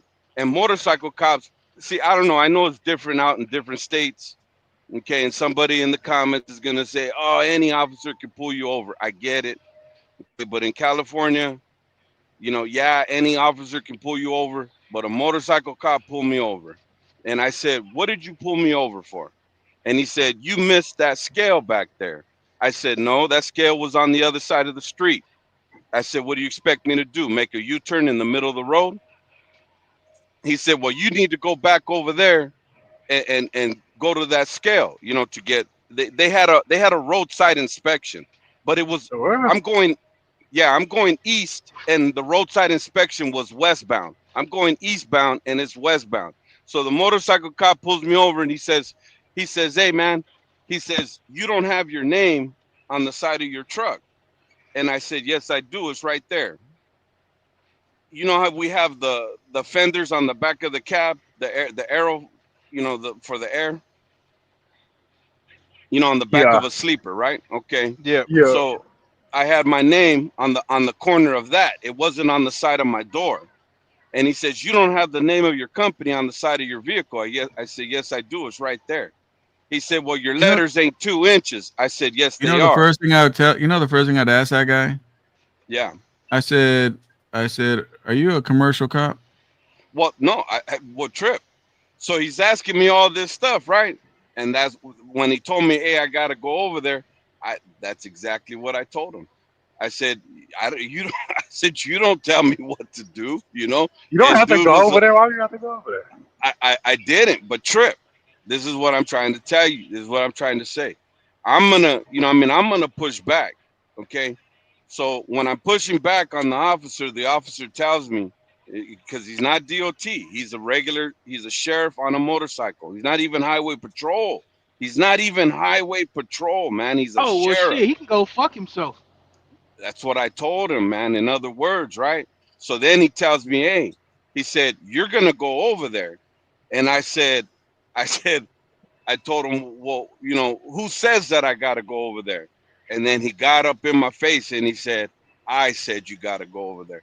So I said, "Okay, I recognize there was no getting out of this with this guy. But I did tell him, 'Hey, bro, you're a sheriff. You ain't highway patrol. You're not Department of Transportation.' I said, 'You're a sheriff.'"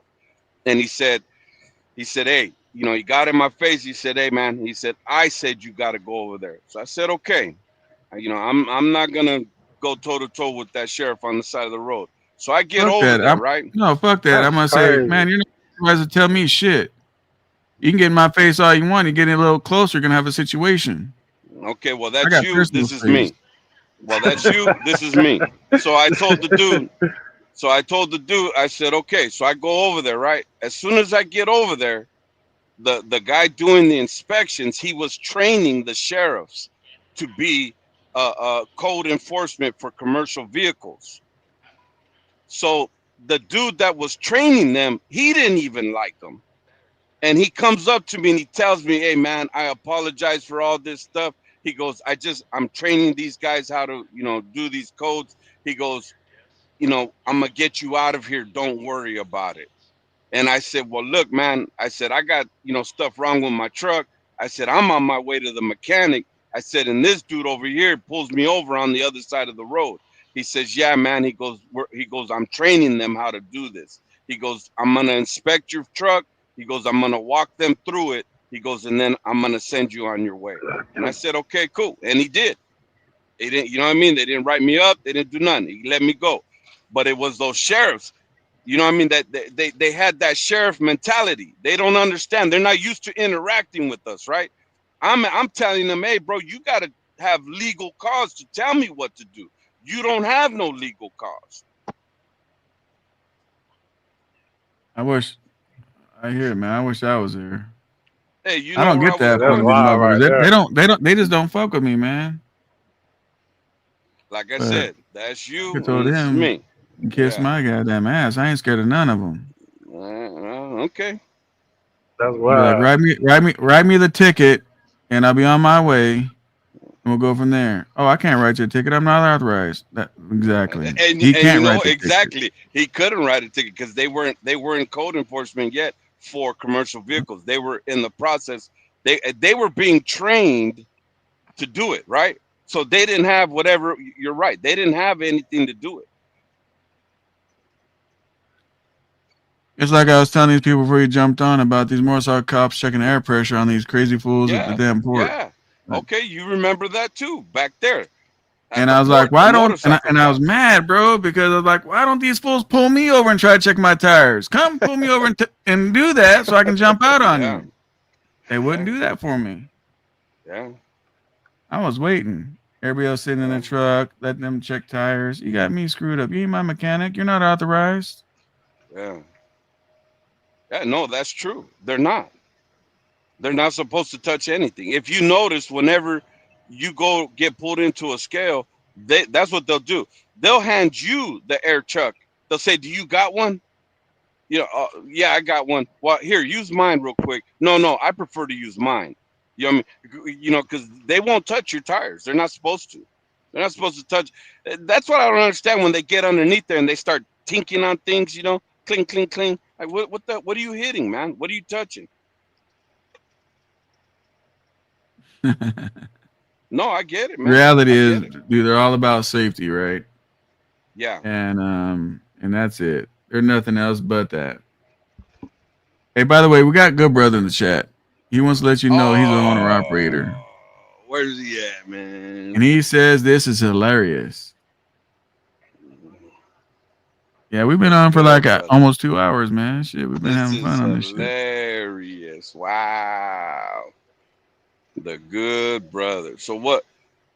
So yeah, man, is trucking worth it in 2026? Yeah, man, it's worth it all day long. I Better think than trucking's Walmart. always worth it. I think trucking's always worth it, man. Because Yeah. it's beyond money, man. But it depends on your setup, right? If you're with one of these mega carriers and you got the dash cams looking at you and shit, you know, the It ain't cap the cams, whatever same. the fuck you want to call that shit. You got a dispatcher calling you every 5 seconds where you at, you know, and your babysitter and all that kind of shit. Yeah, it You makes deadheaded trucking 4 suck, right? hours. So I can only speak on me, you know The what I'm only saying? ones And probably mine. saying it ain't So, worth it is the company drivers. yeah. Yeah. Yeah, I don't know, man, but Is it mostly I company enjoy drivers saying it's not worth it?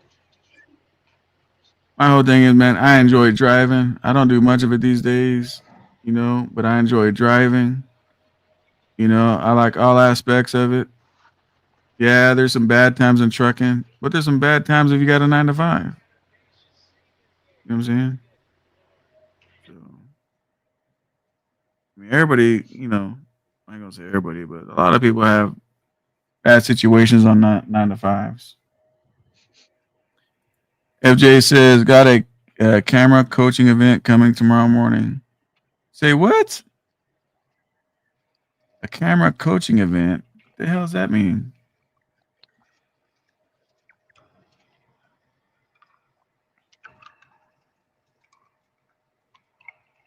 Yeah, I heard the job market is terrible right now outside of trucking. Oh, it is. Yeah. That's why I don't understand why people are bitching about trucking. So Todd says, got 6 trucks now running at my own authority. Wait, I fucked up. I got 6 trucks now running up my own under my authority. All cars for a living in Dallas, Texas, Oklahoma. You're hauling cars? But congratulations on the 6 trucks, though, bro. And he doing says Hey, can you hear me? cash. Yeah, we hear you. Okay, because dude said that only the company guys were saying that it's not worth it. Yeah, that's what I was asking.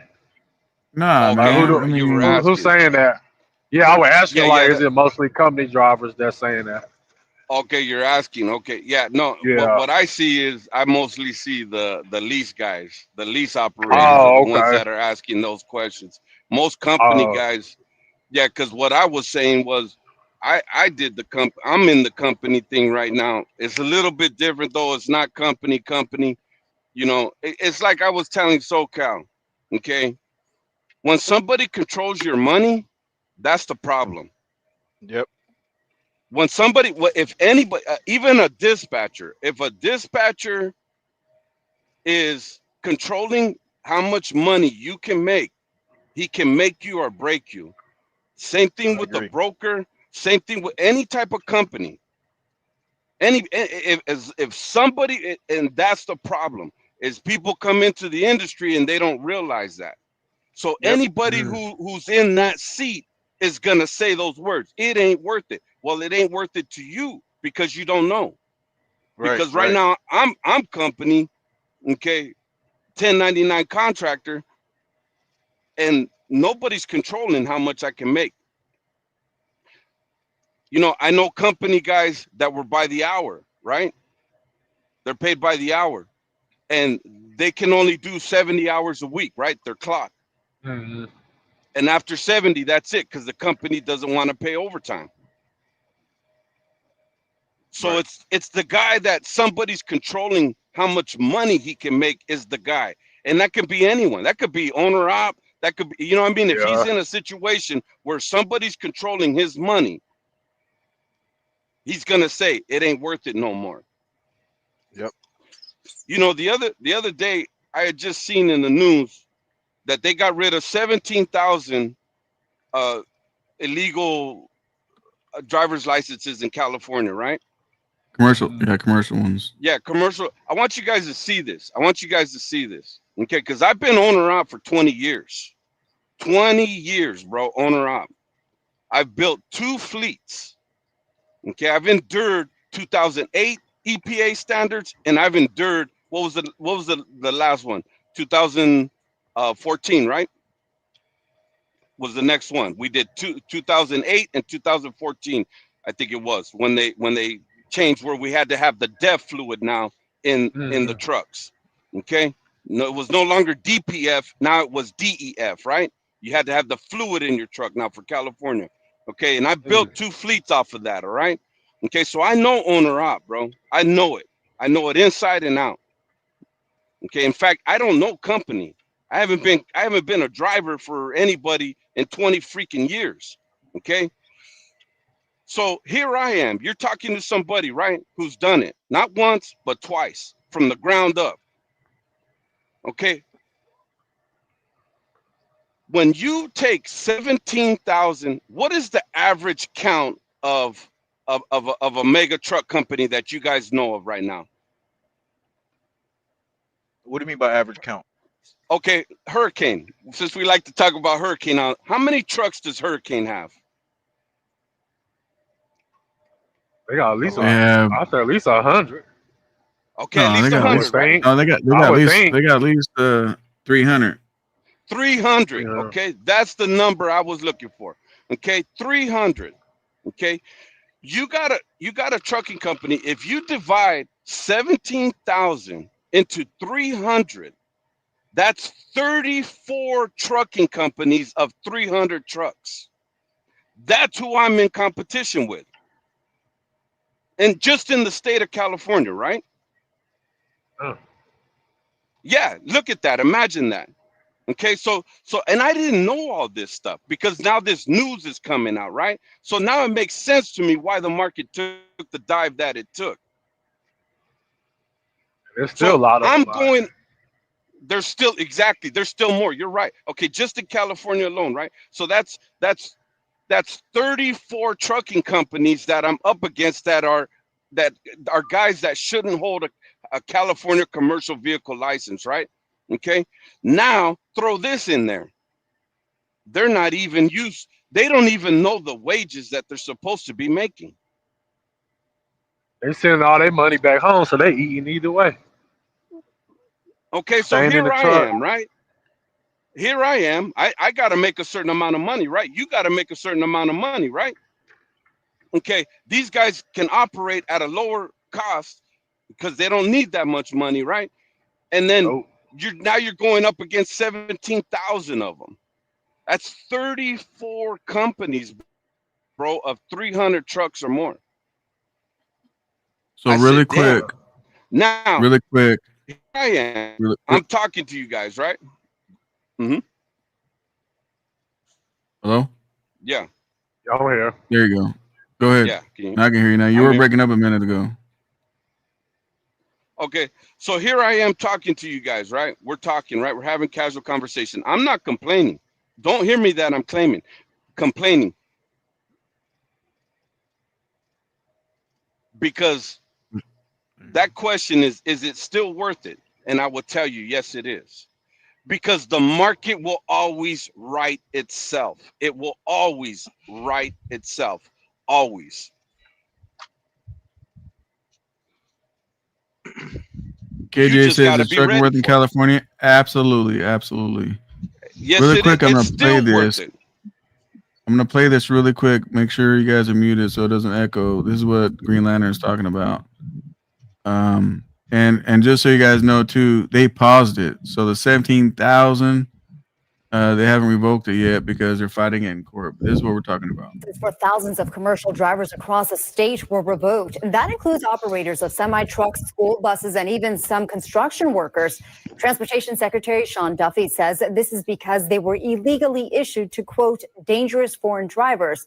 But the Trump administration and Governor Gavin Newsom's office have different stories about why this happened. NBC4's Alex Rosier joins us live from the Commerce truck stop with those details. Alex. Yeah, today the Department of Transportation put out a statement saying that those 17,000 CDLs were revoked in the state of California because they were illegally issued. But the governor's office quickly responded, saying the Department of Transportation just isn't sharing the truth. Today, truck drivers got back on the road after filling up at the Commerce truck stop. On the same day, U.S. Transportation Secretary Sean Duffy said the California DMV revoked 17,000 commercial driver's licenses in the state because Duffy said the CDLs were illegally issued to, quote, dangerous foreign drivers. This morning, the California DMV asked the governor's office to respond, and Governor Newsom's spokesperson said, quote, once again, the Sean Road Rules Duffy fails to share the truth, spreading easily disproven falsehoods in a sad and desperate attempt to please his dear leader.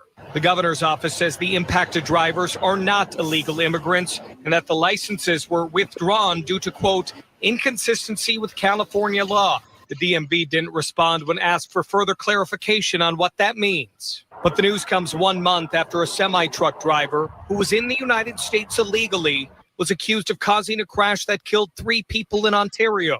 And it follows the California DMV's announcement in September that the DMV cannot issue or renew CDLs to people who are here legally in the United States but are not permanent residents or citizens. We have definitely seen the impact on our students. Rosie Trujillo is the office manager at the Los Angeles Trucking College. We've had a student here and he had already his license, was working, family man, so he just had to go to the DMV and renew his license. He had a DACA, he went, and when he tried to renew it, he couldn't anymore. They said that they don't accept it unless he has residency or citizenship. And Rosie says most of their students weren't born in the United States. Not a lot of people that have the citizenship or residency want to do this. It's people that come from other countries with DACA, with work permits. They're the ones that really want that change in their lives, and they were the ones coming to get their CDL license. So they're the only ones that want to change in life, guys. And I had that on that video I played is on my channel. Nobody wanted to watch it, but it's there. Yeah, well, because the news has already put it out, but I mean, it's news. I dropped it I dropped it right when it was dropping. Okay, well, I mean, I didn't know that information just till the other day, and you know, now I'm starting to make sense of what's going on. You know, and if somebody was to ask me that question, I would still answer the same thing.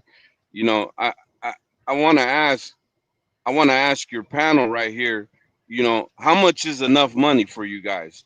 How much do you want to make per day, per hour? What is it that you're looking for? How much do you want to make? The most possible that I can make. Okay. The most possible that you can make. Okay. You know, because the reason why I asked this, and it's kind of a loaded question, but it's not. Is that how many miles can you drive per hour? I say usually most places the speed limit's about 70. But usually you're not gonna get your whole 11 hours 70. So I'll say probably maybe 700 miles a day. 700 miles a day. at 11 hours, what's that average? 700. While you guys are calculating that, I want to say something. I was actually wrong. So I put it out on November 12th, and I haven't looked at the views. I have 4,003 views on that video, but I dropped it on the 12th. So today's what, the 19th, or what is today's date? Yeah, I think it's the 19th. Okay, so that's Today's the 18th. So I dropped it on the 12th, 6 days ago. okay. So that's what you told me, bro. 700 miles a day at 11 hours is 63. Is 60. It's an average of 63 miles per hour for every hour driven, right? Okay, and I know, and you know, and I know people are gonna say, yeah, bro, but you know, you got to take in accidents and all this stuff. Okay, well, we got inclusions in the ELD that you could take 2 hours, right? You can only do it once every 7 days, but you could still do it, right? You got yard moves, you got all that other stuff to make it up. You're gonna get creative because just like you said, however much I can make, you're gonna figure out the way to make it. Is my whole point. Okay, so you got 63 miles per hour. So 63 times, what's the average rate per driver out there right now? 50 cents, 60 cents, 70 cents. What's the average rate? I couldn't answer that. I have no clue. Yeah. Okay. Let's ask the chat. Whoever is company driving, what's the average cents per mile? Because I see it all over the place. I see 50 cents, I see 60 cents, and I see top 48 like cents. 70. Live on 18 Wheels says 48 cents. Damn, that's 48. low. That's low. That's really low. Okay, but this is gonna prove my point even more. Let's say you're making 60 cents per mile. 6 times 63 miles per hour times 60 cents, okay, is 37.80 for every hour that you drove. $37.80. Would you say that that's about what they pay per hour for most company drivers? I mean, out here in California, I think it's what is it? It's $28 an hour, isn't it? Yeah, between 28 and 30. $28 and $30. So at 60 cents a mile, you're making $37.80 for every hour that you drive. Isn't that above average? Yeah, for sure. So you see what I'm saying? You caught it right there. It's above average. It's not average. It's above average. That's 60. Okay, now we go to 48 cents, right? Let's give them 50. Let's give them 50 cents. That's $31.50 per hour. It's almost $32. That's what you're making every hour that you drive. So getting back to my question again is, how much money do you want to make? And your answer to me was as much as I can. And I say to you, bro, yes, I agree with you 100%. As much as I can, and I'm gonna maximize that number as much as I can. You know, I see a lot of videos, and I was telling SoCal about this. I see a lot of videos on the internet, on the YouTube, and you guys see them too, where they interview an old school truck driver. They interview an old school truck driver. And what does that old school truck driver tell you? I'm gonna tell you what he always says. He always says, hell, in my day, shit, we made it from Boston to California in 2 days. And then, you know, the interviewer and the old school truck driver, what are they doing? They're laughing, huh? They're going, hee hee hee, ha ha ha, wink wink. Do you get it now, bro? Do you get what I'm saying? Or am I getting lost in the sauce? They're making it happen. They're making it happen. They made it happen. So everybody out there listening, if you want it, you got to go get it. That's a fact. You see, because the other day we was talking, and somebody was talking about, and it wasn't a bad comment. So don't take it like I'm going off on you or anything, bro. The dude that made the comment, it was a good comment because it kicked up conversation. And the conversation went like this, something about ATA and the mega carriers. And you see, the mindset of the individual was focusing upon the mega carriers that they had the upper hand. No, they do not. We have the upper hand. And I'm not trying to rile you up. What I'm trying to tell you is that the mega carriers want you to think that, right? The They whole want you thing to about think everything, that. guys. The whole thing about everything is they want to brainwash the people that don't know no better. Yeah, that don't know no better. How come it's cool when the old school truck driver's up there with his cup of coffee? Why is it cool when he? Why? Yeah, how come it's cool when he does it, but all of a sudden it's not cool no more today? You know, ha ha ha, he, wink, wink. Yeah, I had 2 logbooks. Hell, I ran 3. Why is it cool for him, but it ain't cool for us? Who stopped that? You know what I mean? And I'm not advocating for, you know, total anarchy, but what I'm saying is you caught it, bro. How much money do you want to make? As much as I can. Here's the next question for you guys. Come on. The next question: if you guys had a 9 to 5, do you have that same control of how much money you can make? Not. Absolutely not. You're capped. You're capped. You're capped. What other job can you make the most you want to make? Or career, I should say. Or business. I guess like if you're some kind of entrepreneur selling a product. How about lawyers? How about doctors? That was my next thing. Okay. So we got a 63 miles per hour, right? Average, right? Okay, 63 miles per hour, right? And listen, man, I'm not advocating and I'm not pushing for everybody to go company. Don't hear me like that. Okay, I'm not. What I'm saying is that our perspective, we're losing sight of what really matters most. And that's making as much money as we can, whether that's owner op, whether that's lease op, whether that's, you know, company driver. You know what I mean? But for some reason, people think that company driver ain't, you know, you ain't doing nothing. Or, you know, all these other, you know, you fill in the blank, right? Okay, so let's say you're getting 70 cents per mile. So now you're averaging $42 an hour. 43, 44. Let me ask you this. Go on the internet and put that in. Who makes $44 an hour? And just like what SoCal just did right now, you're going to get a roster of people that make that much per hour. And you're going to say, damn, I make as much as them? So getting back to the question, is trucking worth it? Trucking is always worth it. People, the industries, the powers that be want you to say that it's not worth it, want you to start thinking that it's not worth it so they can push their agenda. And what is their agenda? Get us out of the seats of the trucks. I'm going to add to that. I think people failing in trucking once you guys think it's not worth it.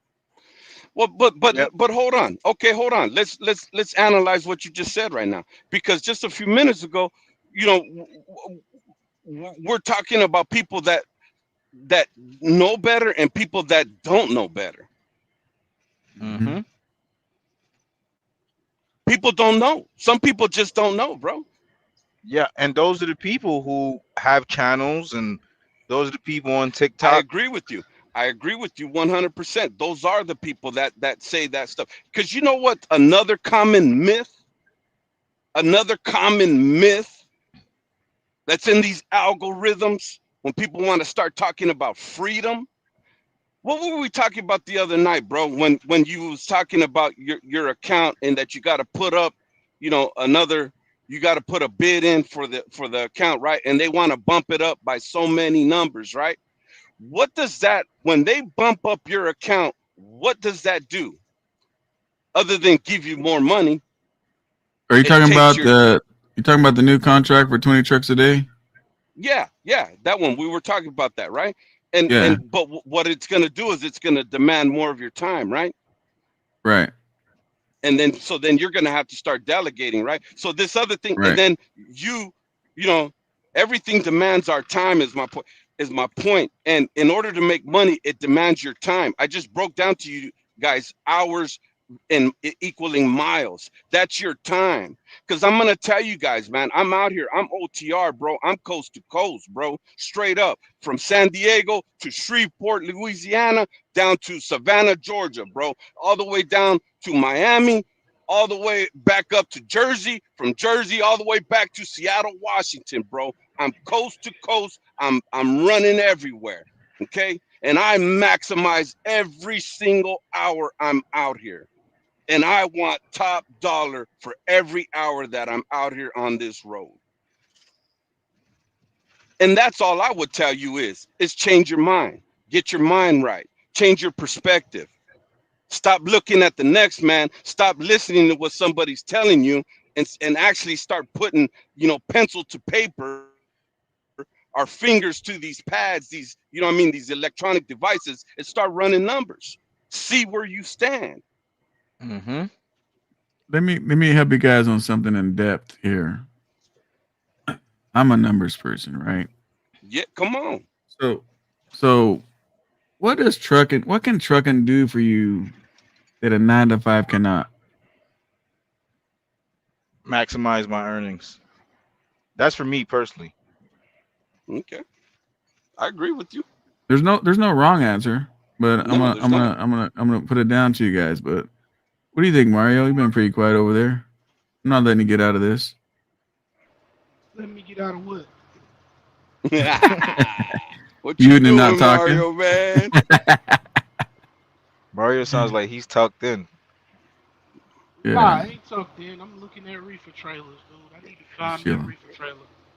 So one thing trucking can do for you guys. Hey, Mario's maximizing his time right now. He's getting paid making moves. I'm doing the same thing. Yeah, man, I'm getting unloaded right now.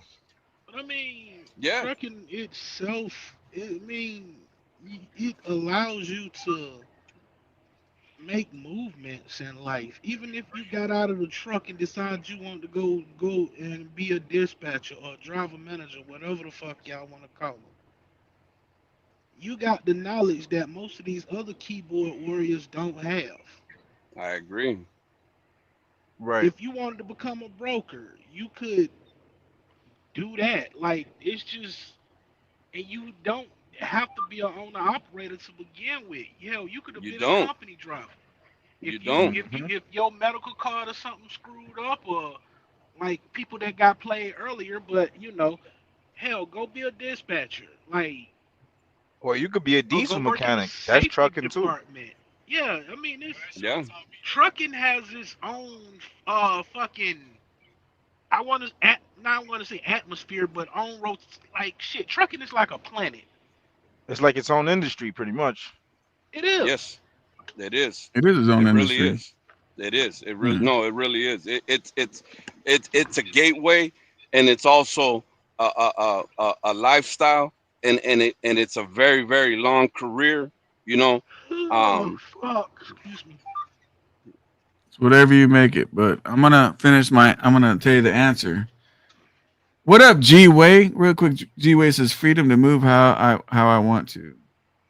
Well, that's the one thing. That's the one thing, though, G-Way, that I was trying to discuss right here is it all depends on what it is that you're trying to do. Because if you climb the ladder, because I remember getting phone calls at 2:00 in the morning, from drivers, from You called me at 2:00 in the morning, remember? Well, yeah, because what happened? Because the guy turned the truck over on the side. You know what I mean? And so where's that freedom at? Now that don't happen all the time. You know what I mean? Or better yet, what about this one? When the driver that you have takes the load, but something comes up in his life where he's got to stop, who's going to go deliver that load?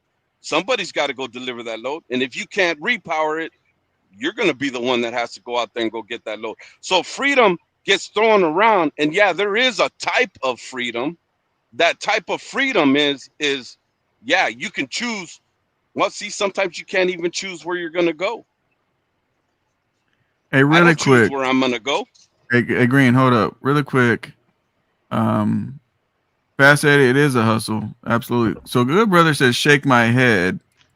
And then Good Brother said, I'm going to sleep. This is ridiculous. Thank God. But bro, but Good brother's a troll. but bro, let me bro. tell you, let me give you my answer real quick. I ain't gonna feed into Yeah, that shit, but let yeah. me tell you my Don't answer. please.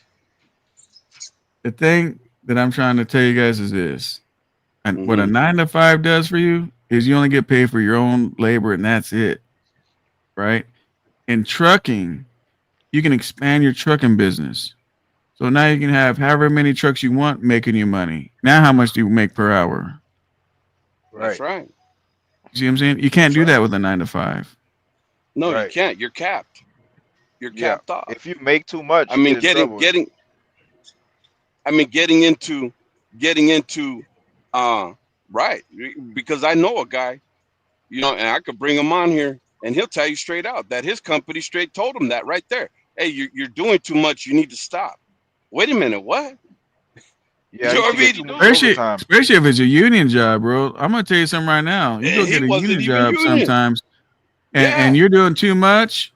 You make the other union workers look bad as hell, and they'll go over there and say, "Hey, man, chill the fuck out. What are you doing to us?" Right.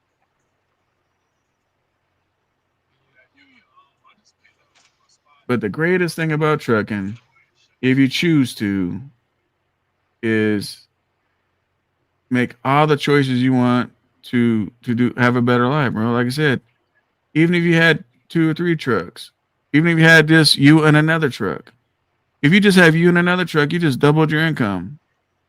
That's right. You can't do that on a 9 to 5.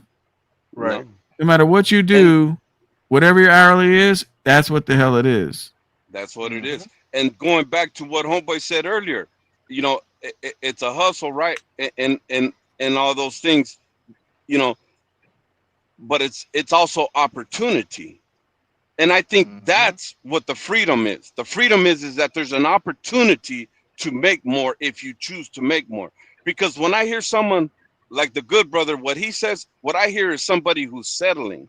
I hear somebody that says, I'm good where I'm at, and that's enough. And what I'm doing, is okay for me. Okay, that's fine, bro. But there's some of us out here that it's not enough. There's some of us out here that that we want more. There's dudes that'll look at me and say, "Oh, bro, you took 2 steps backwards." And I would say, "Okay, Let, I understand where you're coming from, but obviously they don't understand my mindset." And it's not up let for me tell me you. to try to convince these people, about my mindset, because I know my mindset, and I could break it down to you guys just like how we just did right now, right? What SoCal just said right there, because all it is multiplication. Yep. What does the average All it truck? is numbers. What is the average truck gross per year?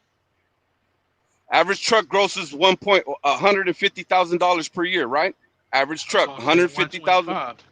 Okay, 125, 150, right? I'll just say 150. Let's keep the Yeah, numbers, simple so that we Some can. trucks hit 300. Yeah, some which are usually teams or they haul some specialized stuff. We're talking general, just run of the Basic mill. bitch free. Yeah. So Okay, look, a buck 50. really quick. Hang on, pause real quick. So on 6,000 gross at 52 weeks is $312,000. 6,000 gross Yes. If you at gross 52 $6,000 a weeks. week gross times Mm-hmm. 52 weeks is $312,000. 6,000 times 52 weeks is 300. Yep, you're absolutely right. $312,000. So let's And dry not do vans 52. and dry vans can gross $6,000. I agree with you. If So they put it down right. so That's let's if go every 6. day is sunny and ain't no rainfall. Well, yeah. Well, that's what I was gonna say. Let's take away 52 and let's just say it's 48. 48. That's 288,000. So okay, an average truck can gross $288,000. Remember, Okay. I'm a numbers guy, man. I Oh, pretty much, right. And this is what's awesome about it, because you can break it down like this. Okay. So now that truck averages grosses $6,000. Let's say he nets half of that, right? $3,000 back to the truck, not to the driver. After expenses, $3,000. He gets $3,000 back. Okay. Now you as an owner, if you were owning that truck and your driver did gross that much money, and you just pulled $1,000 from that truck, and you're gonna tell me right now, ah man, 1,000 ain't nothing. That ain't worth. Okay, I agree with you, but let's just keep it simple, right? So let's say you gross $1,000 per truck, and then you get 4 trucks, and then you get 8 trucks, and then you get 10 trucks. Now you're making $100,000 a month. To you, to the pocket. The trucking's already paid. The driver's paid. Maintenance is paid. Fuel is paid. Everything is paid. I'm gonna tell you guys something, right? In my world, with my trucks, I will clear, I will clear, $100,000 to $140,000 per truck in my pocket. You see? You see? So now when you hear that, and we hear the good brothers of the world that want to shake their head, why don't you offer me something? You know what I mean? And I'm not just speaking to the good brother. Why don't you kick me down? I'm talking to anybody out there. Why don't you kick me down some, some knowledge? Show me something, because I just showed, because I just showed you something.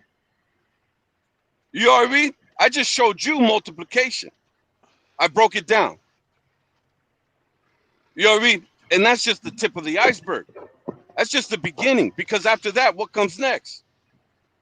You go buy the property. How do you think these mega carriers get to where they're at?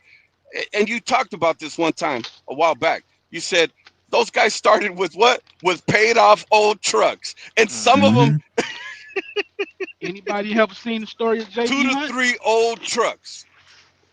Come on, JB Hunt. One of the big JB Hunt controls. I don't know how much of the freight in this world. You're absolutely correct, man. And what did he start with? Hold up. Why is hold up, good brother. Hang on a second, good brother. First of all, I thought you said you're going to sleep. See, this is what's wrong with you lease guys. You said you're going to go to sleep. We're being ridiculous. Now you're texting saying put it on the glass. You need to go to that Dave's channel where he puts all that fake ass shit on the glass, because that never works. Man. You know, good brother, you just showed your cards right now, because you can't believe what was just said right now. Everybody on this panel right now didn't say bullshit. Everybody on this panel right now didn't say put that on the glass, because they know that it's possible. It's not us that have that ain't working with all the right mindset. All you guys have to do is do the numbers. You don't got to believe a goddamn thing I say. Just do your own numbers, bro. Do your own numbers. $1,000 gross is $312. How much of that is fuel? You got a paid off truck. How much is fuel? Your insurance is $12,000. How much of that $312 is fuel, bro? Add it up, man. If I drive the truck, it's more profit, but I pay drivers. Last time I had my truck, when I was paying fuel with a reefer, I spent $52,000 and some change in fuel for the year. Oh, you had a good discount. Yeah. Hey, let's give the good brother some glasses so he can see what we're saying, okay? Man, let's say the truck. I know, I get it, bro. Me too. But you're supposed to be sleeping, god dang it! You let me down there, brother. You're supposed to be sleeping already. Hey, there's other cats in the audience, right? That are listening, and that's who I'm really speaking to, because I'm taking the opportunity that the good brother has presented to me, because I understand that there's lack of vision and there's lack of knowledge, and that's what I get and I understand. It ain't that man's fault, right? He just doesn't know no better. He don't know nothing. He don't know what you know. He don't know what I know. He doesn't know what the guys on this panel. He need to shut the fuck up and learn. Hey, bro. No, he leased a truck. I get. Hey, let's go. You know what? Hey, hold up. Really? Hey, Green. Hey, Green. Hang on. See, that's why I got the motherfucking mentee program, because on the phone you can see shit on the glass. You can hear and see and learn and do shit. There you go. Doesn't really he got a membership? Yeah, oh boy, bought it, but he ain't gonna use it. Yeah, he did. Oh man. But check this out really quick. Let me explain something to some of you guys, right? No matter, Green said earlier about the good brother, he's settling for where he's at, right? a lot of people, especially hustlers, they never settle, right? Like me, I'm home every day chilling, doing whatever the fuck I want to do. This morning, what I do, I woke up, I made some breakfast, made some phone calls, went to the DMV for my son, and I came home and just doing YouTube shit. That's my day today. Tomorrow, I'm going to the DMV again, and that's my day tomorrow. I might ride my bike. That's it. But see, I don't have to expand my fleet or do nothing, right? But the Green brought up, because him and I was talking about it not too long ago, that I got a contract coming up next year, and they want me to take the contract. It's 20 loads a day. That's 20 trucks. I don't need to take that contract. I'm good. I'm all right. But look, a hustler never turns down money. Right. Because really, when you think you have enough, you don't got enough. That's Enough right. is never enough. Enough is never enough. Yes. Just Yes. don't be greedy. Just don't utilize greed. Yes. Yeah. So I've already told them, when that shit's ready, let me know. I'll get the So 20 let's do trucks this on it. one. We'll get it done. Let's do this one real quick. How many miles does the average truck run per week, per 7 days, per 8 days, whatever, right? He's Average, running, I'm we going to say just did, 2,500. okay, That's what I was gonna say. 2,500. That's the industry average. Okay, Yeah, 2,500. we're saying the average is 2,500 if you're OTR. 2,500. Okay. Okay. Times $1.50 is $3,750. So if you go 3,750 times 48 weeks in a year, because there's 52, but people are gonna take time out for holidays, birthdays, and all that. As they should. Yep. And that's the magical thing. Hey, you know what's crazy, You Mario? gotta run My bad dedicated ideas. account. Hey, peep this out. My dedicated account, they're fucking union, bro. So they take all the holidays off, so my drivers get them off. That's what's up. Right. Okay, so now we did 3,750 times 48 weeks. That's $180,000. Okay, and that's more of what the average, what I was talking about earlier. Okay, now this is just low end, right? This is not negotiating. This is just $1.50 per mile. Okay, now you bump that up and you get more per mile. You're obviously going to make more money.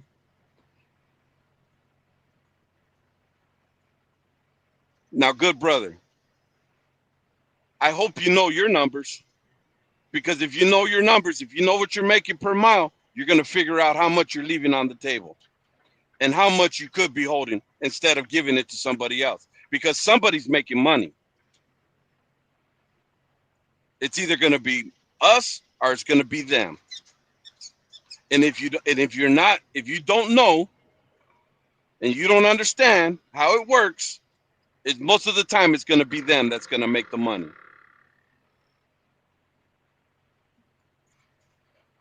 Wicked says, SoCal, do you play pickleball? I don't know what the fuck pickleball is. I play craps. Miniature I play tennis. spades. It's What? miniature tennis. Yeah, it's straight. So Wicked says, and that is why USA is corrupt. Greed, power, money, Satan thrives. Big picture. Here's the thing, Wicked. Every country is corrupt, right? Yeah. But Satan is not in my life, bro. I'm just letting you know that right now. You know what? You know how I look at things? See, I don't do the 20 loads a day. I don't do that for the money. Not 100%. I like to give people opportunities. So if I can give people jobs or give an owner operator opportunity, right? I feel I'm doing my justice out here. So it's a whole lot more than just money, bro, for me. So, Cal, I'm gonna need to lease purchase a reefer from you. The good brother says, so the good brother says, so you and SoCal are a major carrier. I never Smiley said face, that. smiley face. I never never said said I was that. a major carrier. Where did I say that at? Yeah. I know what you are. You're a guy that these people like, where you pay off their trucks before they kick you out the door. That's the crazy thing about you. But what is a major carrier? How many trucks? So good brother, What is a definition of a major carrier? What is that? What's the number? I'm curious. What's the number? Oh, wait.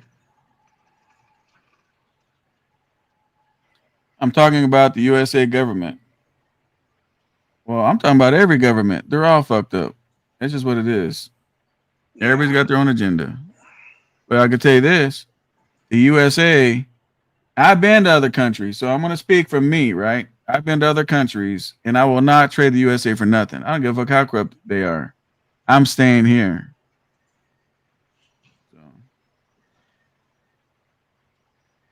Man, that's little kid stuff right there, man. I'm not Which gonna go one? back and forth with the individual like that, man. Oh, man. You That talking about? comment. So you're a brother, mega no. carrier, man. Cut it He out, got man. Ain't he got nobody his saying that, he man. got his little bit of time, man. Yeah, Look, yeah, but good brother, we cannot happy help with the 9 to 5 mindset. We can't help the 9 to 5 mindset. We can't help you, bro, no, with the 9 to 5 can't. mindset. You can't help that. You're just gonna keep saying stupid stuff, and it's like, man, you're ridiculous. You know what I mean? And you know, my challenge is, and you know what? There's guys up here on this panel right now that I can tell by the conversation. You know, they got mindset. They got good mindset, and I know damn well if I was talking something crazy, they'd call it because they know it, because they're gonna see it, and that's the thing. Is when you know something, can't nobody fool you. But obviously, some people don't know things, so they get fooled and they think that something that isn't really is when it's not. You know, so I can't help somebody like that, man. But you're I mean, always these are welcome here, just good brother. yeah. He's welcome, man. You're welcome, man. Eventually, But if you listen to me long enough and everybody else long enough, good brother, I'm telling you, you're gonna be mad when I say this. You're gonna be a little pissed off. I might even lose you as a subscriber, but hey, I gotta say it. Boo. If you listen to me long enough, eventually, I don't know how long it'll take. It might take 5 years, but eventually your mindset's gonna change. The way you think.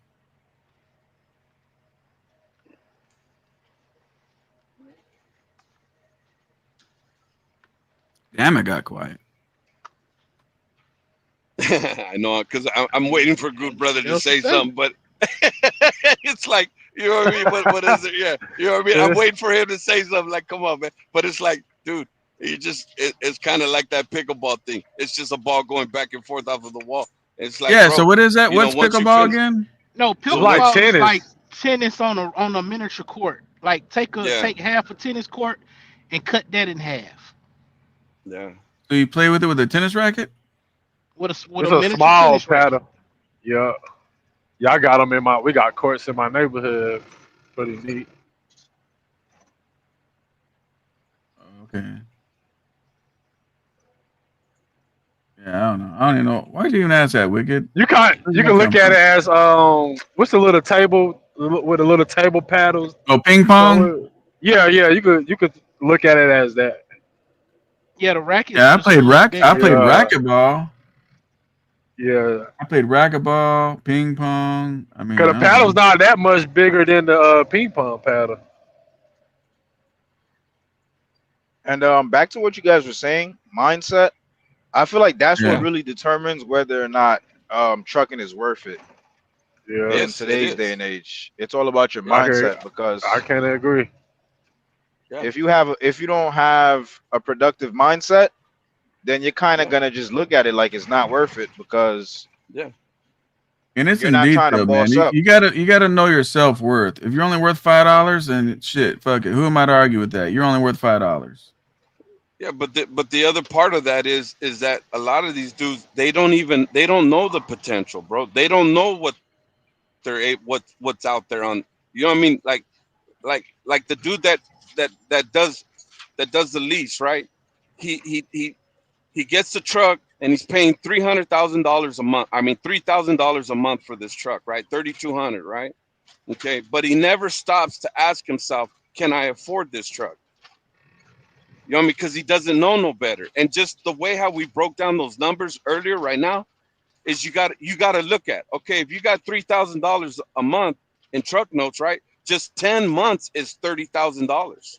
So 12 Right. months is $36,000 a year. So you know, off $180,000, you're gonna pay 36,000 of that $180,000 at $1.50 per mile, right? And you're gonna say, damn, now I'm only making what, 140, 100, and maybe $138,000, right? And we already know what fuel is. Fuel is what, another 50, 30, you know, $40,000, right? So now you're only down to what, $80,000. Isn't that what we hear all the time? I'm only making driver wages. Well, yeah, because you don't. But I don't it's understand that, bro, because exactly. I you know you know, don't, because that's not your because comprehension level. I know. 'cause I don't even drive the truck, and I make more than that per truck. Well, but because of how you got yourself set up. That's my whole point, is you know better. You know, you understand. A lot of these guys don't understand it. Like Homeboy said, he said, you know, the mentality. Okay. And what I told him is some people don't know no better. They don't. And so they get these trucks at these high rates and they don't understand. If you get a truck at $25,000, let's say $50,000, you know what I mean? What's that truck note? You know, that truck note ain't gonna be nowhere near that $36,000 a year, right? So you can afford. My whole thing is this. This is what I tell people, right? Whatever you're trying to do in trucking, whatever wagon you're trying to pull, right? This is what you call a business plan and a budget. See what it pays. See what you think you can make on the average, not your best week, on the average. See how much that is per year. That's right. Now, your next question is, how much of that do you want to keep? That's right. You want to give it all the way How on much truck do you payments, want to- insurance, and yes. fuel, Yes. or not? Don't forget about the maintenance. Don't forget about the maintenance. Well, let's look That at maintenance maintenance. gonna be at Okay? least 15. Hey, brother, Because how if you're long? leasing, Okay, you how gotta long? pay The maintenance. maintenance, Brother, preventive maintenance is almost, it ain't the same, right? But it's almost going to be the same compared to a new truck to a used truck, right? Used truck's a little bit more pricier, but so is the truck payment on a new truck. brother, remember what we were talking about in the beginning of this conversation, right? We were talking about the mentality, right? Is you got to have this mentality, right? Okay, now you just said don't forget maintenance. Okay, how long have you had a truck? Oh no, I was speaking about people leasing. Like they forget that they gotta also pay for maintenance if they're leasing. Okay, So I well, kind of but there really isn't a whole lot in that. That's why I'm asking you, because when you say that, okay, I'm wondering how long have you been trucking? Because I've only been trucking for. I started in February. Okay, see, now that makes you see, I can understand what you said. I understood that. That's why I said, hold on. Because I've had trucks for 4 years and I've never had to do anything to them other than change a radiator and maybe one computer, other than oil changes and tires. You know what I mean? So add that up. You know what I mean? And we just did these averages, right? So you add that up. So my whole point is that I know how much it costs to maintain a truck. Now, somebody who doesn't know and somebody who just goes out there and buys a truck because he thinks it's a good deal, he's usually the one that's coming back saying, oh, you better watch out because, you know, that truck's going to blow up and this and that and whoop, because he doesn't know. Not only does he not know, it's either he did that, he made that mistake, he pulled that trigger and he bought the wrong truck. So now what is he saying? But you gotta have knowledge too when you're buying the trucks, man. You gotta, like, I buy trucks. I don't even go see them in person no more. I've been doing that for years and years and years. Let's talk about that orange truck that you sent me the picture of, right? Yeah. What was the one thing that you didn't like about that truck? The engine. If the engine, what was the engine? Pack car. Okay, it was They a put pack a pack car in that? Why? Like, really? Yeah. Yeah. You see? Okay, you get it. Not Now, disrespectful. Okay, but hold up though. Would that prevent you from buying the truck? Nope, because I'm gonna put a Caterpillar in it. Because you already know what to do. That's my whole point. Yeah. Remember we talking about mentality. He already knows what to do. I was gonna buy a truck in Florida for $20,000. Same scenario. Had a PACCAR motor in it, and I was like, "Oh man, it has a." And then I just said, "You know what? Run it till it dies. Rip it out, and put a new heart in that bad boy." But if I buy this, you know, he's not calling me back, right? But I already told him I'd buy it. If I buy that truck, it's a toy. I don't have to depend on that to pay for itself, to go do loads. Right. It's a toy. Right. But Like the I can whole spend point is 6 months that, at a mechanic and screw around with it if I wanted to. And I've What done are that to a you- lot of reefer trucks. he Look had? at that blue show truck. That blue show truck was at Fletcher's for how long? 4 months? Okay, so brother, Trip, I don't know who I was talking to, but the guy that said about don't forget the maintenance. Earl. Okay. Oh yeah, I misspoke, but I'm listening. Okay, no, bro, no, bro, no. You're learning, bro. You didn't misspeak, brother. No, man. Even the good brother, as crazy as it sounds, bro, he's not misspeaking. He just doesn't know. That's all it is, See, bro. the reason why I don't get mad at the good brother is the same reason I don't get mad at a kid that touches a stove when I told him not to. Right. Because he doesn't know. He doesn't know, and that's bro. his belief. Yes. And that's his opinion. Yes. And I'm Yes. gonna respect every man, no matter how Yes. ridiculous. I'll respect Yes. every man's opinion, bro. Yes. This So channel is get- not a cult, right? It ain't my way or No. get the fuck out of here. This is not a cult. No. This is a trucking channel with opinions. It can be with me, against me, or whatever. It's all good. That's why I told people, do not band or block or whatever to the good brother, man. Let that man speak his opinion. Just because I don't agree with it, don't mean he don't need to be here. So everybody can speak their opinion, bro. That's why we're here. That's what's so great about men. We don't got our feelings on our sleeves, and we all can sit down, have a drink, and whatever, and chill and relax and speak our opinions. Bro, I got a guy. When I that say drink, I run mean a with. bottle of water. You know what Okay, I'm saying? he runs with me, right? And he says, "Hey, bro, I don't like using the engine brake when I go down the hill." He says, "Because it wastes fuel."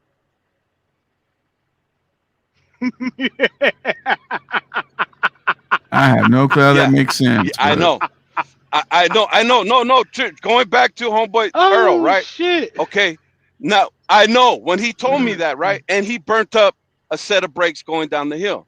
And I said, "Hey, bro," I said, "I can't let you say that, man." He goes, "Say what?" I said, Do I know this person? Because one day we're gonna be sitting in a truck stop, you know. No, you don't. And somebody, we're gonna be talking, and you're gonna throw something like that in. I said, and I can't have somebody around me talking. And I educated them on the engine brake. Used it. Okay. So Earl, my point is that that's all you did right there, bro. And it's not being ridiculous. It's not being anything other than that, bro. It's showing that you want to learn, because what you're doing is you're testing the knowledge that you have. Because I'm going to tell you right now, yeah, maintenance is something, but let's look at this right now. I've been in a brand new truck for 2 years, bro. I picked it up at 95,000 and I'm already at 300,000. Okay. I ran it for 2 years. Okay. You do the math. I'm out here getting as much as I can. You do the math. But anyways, at 95,000, it's a brand new Freightliner. Okay. In the 2 years that I've been in this truck, I've only had to change the air dryer and the water pump, other than regular maintenance. One set of tires. And that went out early. Yeah. Yeah, I think he did go out. Get back to the maintenance. Okay. This is a Penske truck. Oh, I went out. Yeah, I'm in one too. Hey, let Them your parts driver went out early. Listen, I'm gonna read this question. Let your internet catch up just really quick. Wicked says, "Do you recommend a 3460/B for the short hood 379? Where do I get the new Echo? It came with a 12.7 original, but it's not in the truck glider." I would recommend 3406E over the B, because the B is mechanical, right? I like cruise control. I like the computer helping me out with fuel, MPG, all that kind of stuff. I've had a lot of 3406Es. So that's my vote. Short hood, long hood, I don't give a shit. Big cab, all that. How you sounding, Green? Can you hear me now? Yeah. Yep. Yeah. Okay. So Yeah. that did go out right, but we're already at 300,000 miles, right? But my whole point is this is a lease truck. The guy that owns it or is running it, it's a lease truck. It's a Penske lease truck. Okay, so everything is in that payment, right? Let's say that payment is what, $3,600 a month.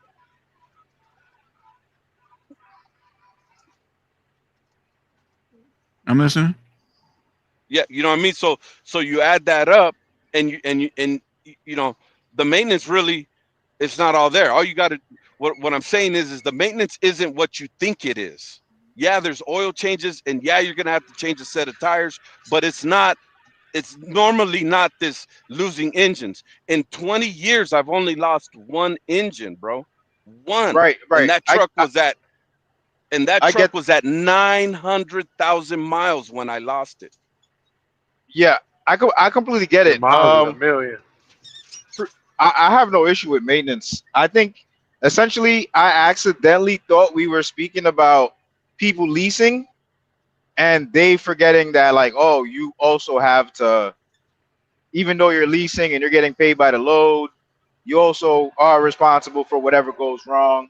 So I was kind of like misspeaking accidentally, but I have no issues with maintenance. I'm actually planning on buying a truck in about like 4 or 5 months. Who was it that's got the brother you're teaming up with? That's me. Okay, so before you got on here, Green, Earl was talking about that he watches my channel a lot, and his brother bought a truck and they're teaming. And he, from everything he's learned on my channel, he's teaching his brother to get on that preventive maintenance. Right. Yeah, preventive maintenance is what you want. But the other thing is this, bro, is when you're talking about the lease guys, don't forget that they usually in that lease, usually it depends on the lease that they got. That stuff usually is covered because a truck has a warranty. A brand new truck usually has a warranty, and that's usually 500,000 miles. That's why you'll find a truck at 450, 480. No. No, you what? pay for anything that goes wrong. Brand new truck warranties are 250,000 miles unless they get an extension. And here, so I learned all this when I was sitting down ordering that brand new truck. Mm-hmm. And what I couldn't believe, you're going to spend that much money on a brand new truck, and they're saying, yeah, but the clutch is only warranted for a year. The starter is only warranted for 6 months. Mm-hmm. So and they had a whole breakdown of something less than the rest of it. I'm like, what the hell shit is this? Okay. So yeah, so it depends on the manufacturer, honestly. Well, with those Kenworths that I had, yeah, they were lease trucks, and I had to pay everything that out of pocket. So no, I get it. But what I'm looking at is, let's look at Lone Mountain. What is the Lone Mountain one?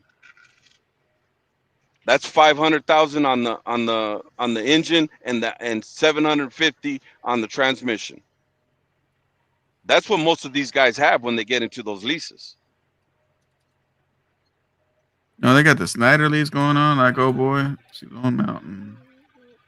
Let me look it up.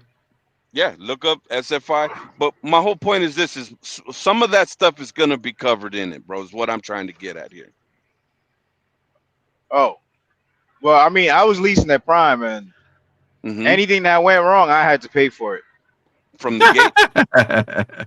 Wow, them folks That's fucking crazy. y'all every which way. I know, from the gate.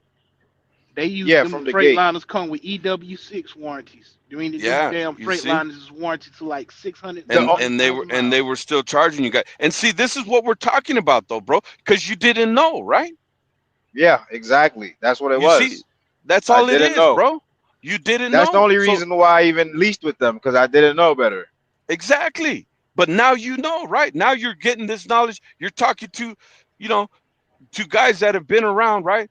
We've done this. We've done it not only, not fly by night, been here for years upon year upon year. Okay. And we're telling you, no, bro, this is how it goes. Now you're seeing the other side of the coin. Right. And I feel like anybody who plans on getting into trucking should be listening to stuff like this, because it's stuff like this that kind of like gets you out of that. I wouldn't call it slavery, but it gets you out of that They mindset that brainwash. yeah, yeah, Nigga exactly. carry brainwash they put on you. Right, right. And that was one of the issues that was one of the issues I had at Prime. Like I would listen to like these streams and I would be pissed off at the situation that I was in. And I'm just like, holy shit, like this makes no sense for me to be in this situation. And fortunately for me, I had a relative who actually owns a truck who was able to like reach out and, you know, get me out of that situation. But most people who are brainwashed, they don't have that person who already has the experience that could be like, oh yeah, just team with me and we both make some money. Most people don't have that, so they're kind of like stuck in that hamster wheel. Another thing, bro, that I see is anybody who's come into trucking into the last 5 years, you guys have a false reality of what trucking look like. Yep. Preach. Yeah, you know what I mean? Anybody who's got 5 years and you do not know trucking today is what it was before 5 years ago. It's the same. It's almost the same rates. In fact, they're even you know, they're still even better. They've gone up. They're not what they were. The only thing making it different right now from what the rates fuel. used to be is inflation. Yeah. Fuel and inflation. Yeah, that's it. That's it. This is trucking at its realest point right here. And that's why you'll hear people say it ain't worth it. Yeah, to them, because when you jumped in, that was a false reality. It wasn't real. You know, it was real that it was really happening, but that wasn't how trucking was. We all rode that wave. I rode that wave. And I didn't build a fleet off of that wave. I built a fleet off of $2 a mile on a 300-mile trip. $2 a mile, $600. That's what I built a four truck fleet off of. That's reality, bro. That wave is so crazy. I started a whole second trucking company and it added 13 brand spanking new trucks and trailers. When? During that wave. Exactly. You rode the wave, and there's nothing wrong with that. But you knew, and you said, I'm going to capitalize off of this event, where others come in and they set up shop thinking that this is what it is, and it wasn't. That was you know what I mean? That was pumped up. That was steroids, bro. You know what I mean? Yeah. It looked good, but there was in the old really schools, nothing. Everybody before that knew. They're looking at the watch like, wait a minute, okay, now when's this bubble going to break? Yeah. Or if they were real smart, they used it, bought other equipment, right? Paid off their equipment, and they got ready for the next half. Right. So another thing that I noticed, like while I was leasing at Prime, I'm not bashing Prime, by the way. I noticed one thing that used to tick me off is, so there are some loads that I would consider good loads and some loads I wouldn't necessarily consider good loads. And essentially what I mean by that is there are some places where we pick up and you'll get a load that's like 500 miles. It's paying like 1,500 and the load only weighs, I was doing flatbed, and the load only weighs 8,000 pounds. So now basically you're spending less on fuel. You could get it off within your 10-hour clock. And the rate isn't bad. And then you have some other loads where it's heavy as hell, it's far as hell, so you're gonna be spending more on fuel, and you know, like it takes you more time to deliver it. I kind of noticed that all of the places that would have those really light, good paying loads, whenever I would see other Prime drivers there, I would ask them like, so like, what do you have going on? And they were always company drivers. Like I would never run into a company driver in one of those places where the load is light as hell and you drop it off like within your 10-hour clock. So essentially you drop it off the next day. And whenever I would get those loads where it's like heavy as hell, it's like it's like 800 miles. It's paying 1,500, and you got to drop it off in New York, New Jersey, and Connecticut. I would ask the other drivers, like, hey, what you got going on? And for some weird reason, they're all lease drivers.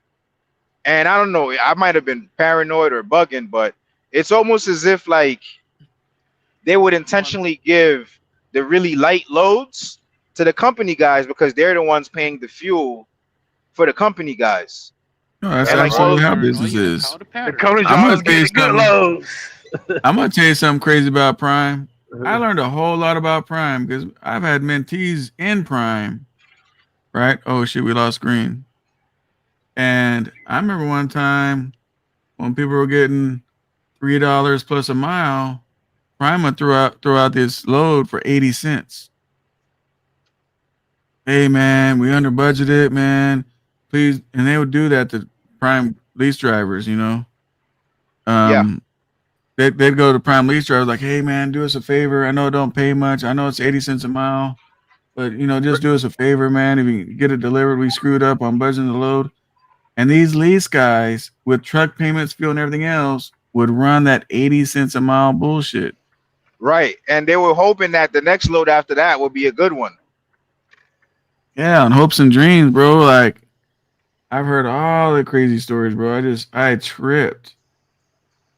Once I noticed that like all of the super heavy long loads are going to the lease dudes and the super light short loads are going to the company dudes, I was just like, that's when I was like, damn, I should have went company because it's kind of like it's a lose-lose in my opinion when you're leasing, unless you're okay with getting screwed. And that was who's okay getting screwed? I mean, an idiot would be okay. Somebody who doesn't know any better, I guess. Remember at the beginning when I came in, I said if somebody controls your money and how much you can make, it's not a good situation. And it's very hard. It's very hard to not be in that predicament, but it can be done. It can be done. Yeah, because where I'm at right now, and this is the only reason why I came over here, was my rate is set. Okay. My rate is set, but my ability to run is not capped. And They're gonna let you I get can it. take on, I can take on as much as I can handle, as long as I'm not, doing something, illegal and all that stuff. But I can maximize everything. I can maximize the clock. I can maximize the miles. I can, it's not, hey man, and I don't sit, I don't sit. Right. So when I go to Florida, my guy's not saying, hey bro, I can't find anything. No, he's like, I got this, let's get out of there.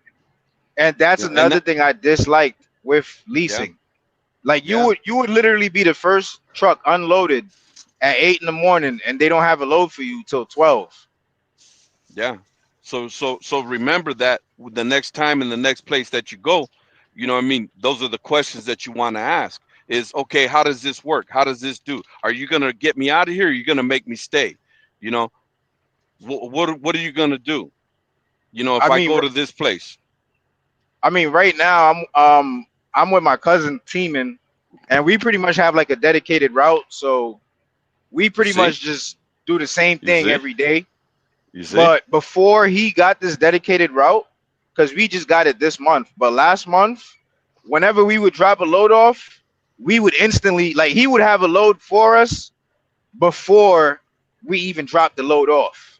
And it was always like 20 miles away or 30 miles away. It was never like deadheading freaking 4 hours like I used to do at Prime. You see the difference?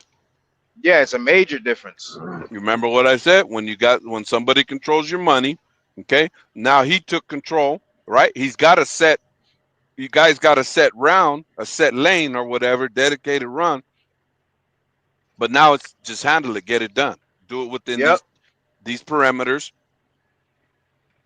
Yep, and we know how much we're gonna make pretty much every week. That's right.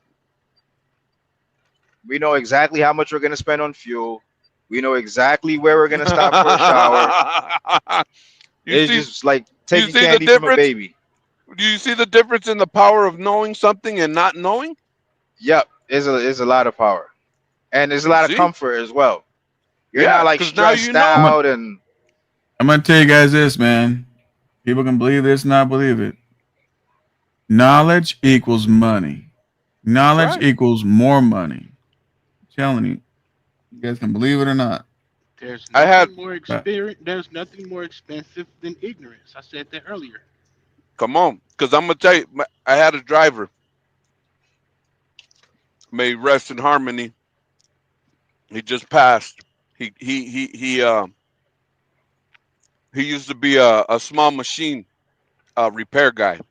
You know, like for your lawnmower engines. And somebody would bring him a lawnmower, and you say, "Hey, you know this, it won't work," and this and that, right? It'd be something simple.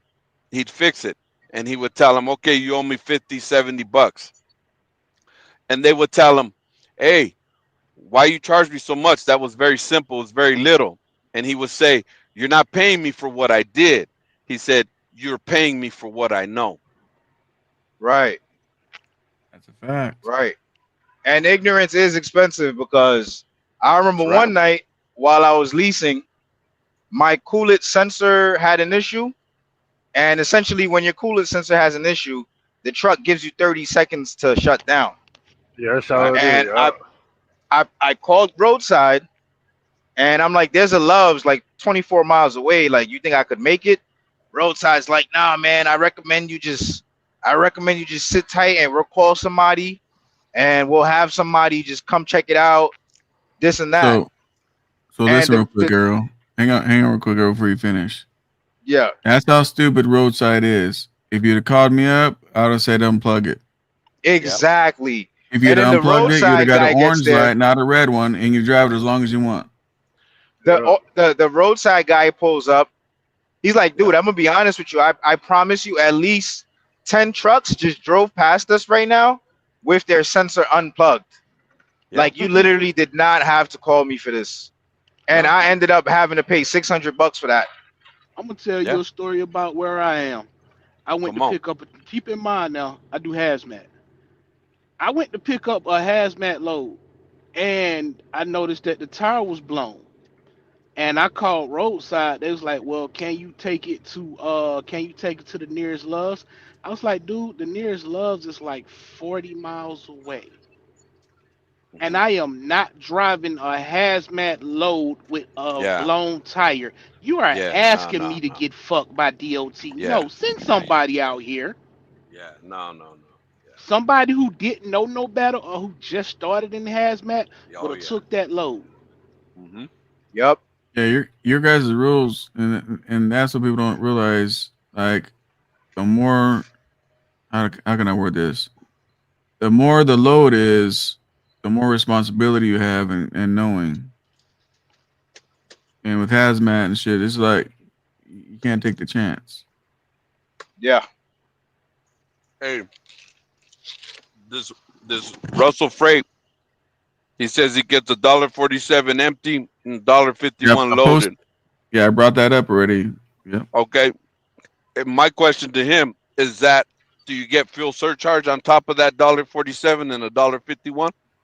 Lord, Or is that all in?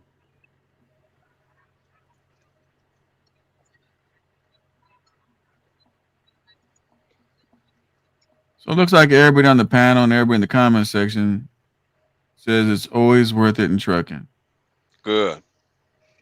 Absolutely. I'm making Good. $2,000 a week. I don't know where else I could do that, like in the 9-to-5 world. You see? Basically. Remember what I broke down? Come on. Yeah, but and then you'll hear So guys let me say, ask you "Man, this question. that ain't nothing." Well, to you it ain't, but you know what? And you know what? It's even gonna get more and more and more. Because I'm gonna take, because right now you got somebody right here that's doing 2,800 a week. Right. And I'm gonna tell you it's possible. Yep. My cousin's making like 5, so I'm like, Hey, and my thing is not to, you know what I mean, not to to put you down. My thing is to boost you up, to tell you, hey, brother, there's more out here, because Yep, there's even there more is. than what I'm getting. He's teaming too. Hey, driver, he's teaming too. He's teaming with his brother. Yeah, he's doing good. He's doing real Yeah. good, man. Even Yep. Russell Freight, that's all in.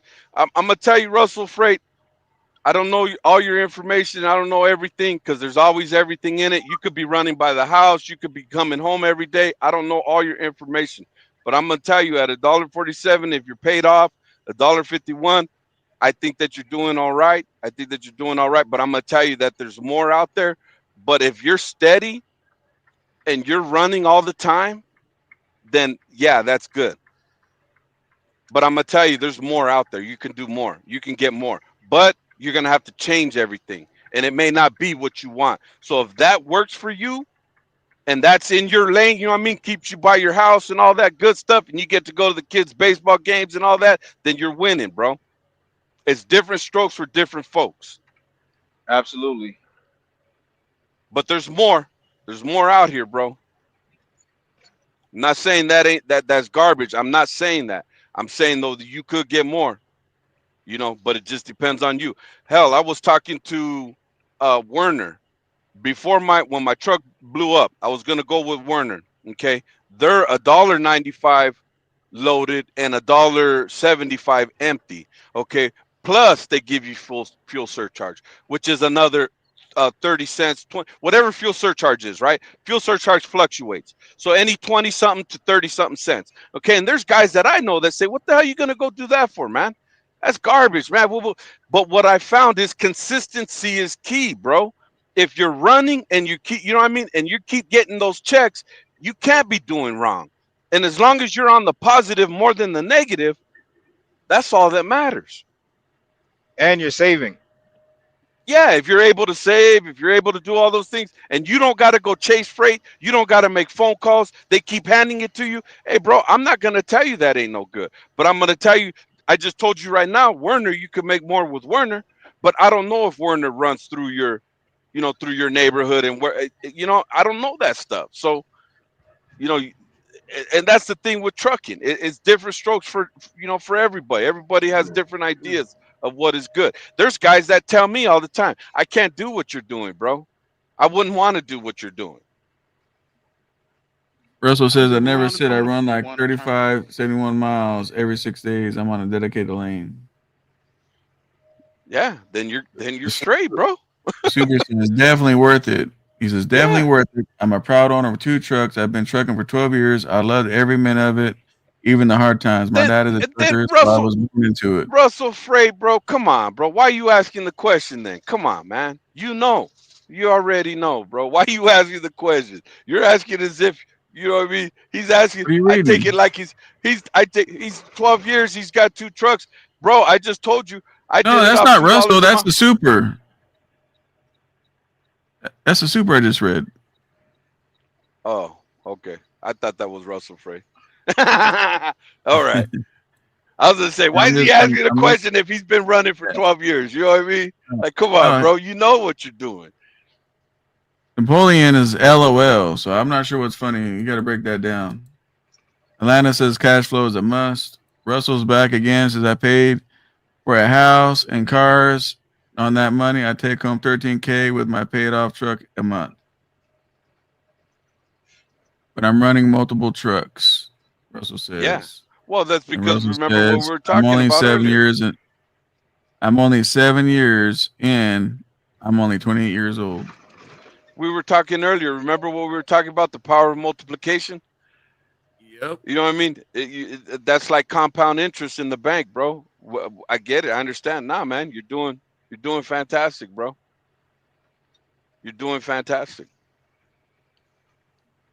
Yeah, Napoleon's a new commenter and put LOL. I don't know where he's at in the video, but he must be behind or some shit. I don't know. Probably laughing at Green. What is there to laugh at, though? I don't understand. What? Yeah, why? Mario, what's up, man? When you misunderstood about the other cat. Oh, yeah. I thought, you know what I mean? If he's 12 years in, got 2 trucks, but he does have the similar situation. You know what I mean? You know you're doing good because the evidence is in what you got. You know what I mean? The evidence is there. It's not, you know, the proof. How they say it? The proof is in the pudding. You know what I mean? Yeah. So if you're doing that, you know, I mean, because look, I'm over here telling you that there's more money, but obviously what you're doing, bro, is enough. So, see, the other thing is this. When I speak from a California mindset. Okay, everything in California is 30% higher than what you guys pay outside of California. Everything, bro. So, you know, I mean, I got a cousin who lives in Iowa. I mean, he bought a house, had a bunch of cars, you know, Harley Davidson, and he's making 20 something dollars an hour, $25, $26 an hour at a union job, bro. You can't do that in California off $25, $26 an hour. You got to have two incomes. I've always asked a question that nobody answers. I'm in the most expensive state, one of the most expensive states, most expensive everything. How is it I can make it in trucking, but these other guys, these owner operators, cry and say they can't make it and they fall off? Because you know and they're in what those you're doing, cheap ass and states. because you know what you're doing, and they don't know what they're doing. My Just like fuel what we here in talked about Cali is earlier. $5.30 a gallon. That's right.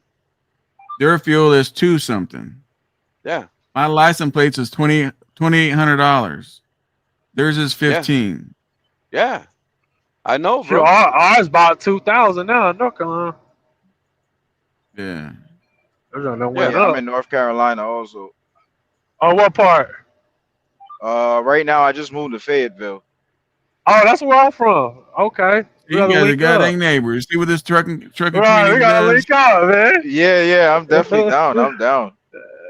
Let's look at this. Let's do this just for kicks, Really quick. Hang on, really quick. Monk and Earl, you see the private You chat? said Earl. Yeah, I don't see that. There's a private chat. There's a regular chat and there's a private chat. The private chat only the panel can see. Okay. If you guys want to link up, go on the private chat and either give each other emails, phone numbers, whatever you want. You guys can link up. That's in Only people can see it. That's in okay, the StreamYard. Yeah. Okay. I'll check it out. I'm kind of driving right now. I'll check it out in a few. Yeah. That way you guys can link up. Check this out. Check this out, guys. Check this out. This is just for kicks, right? Okay. To the cost of living in Fayetteville, North Carolina.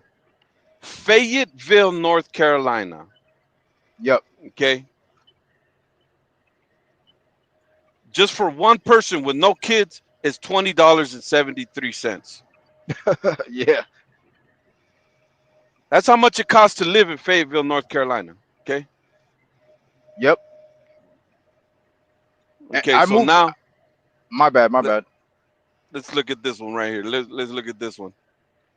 How much is it to live in Bakersfield, California? It's not even Los Angeles, California. Let's just look up Bakersfield. Okay, you guys were 7% lower than the national average. Just Bakersfield, California is 12% higher than the national average. 12%, bro.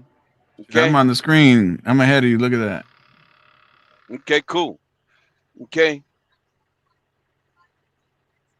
LA, California is 50% higher than most everybody else. Yeah.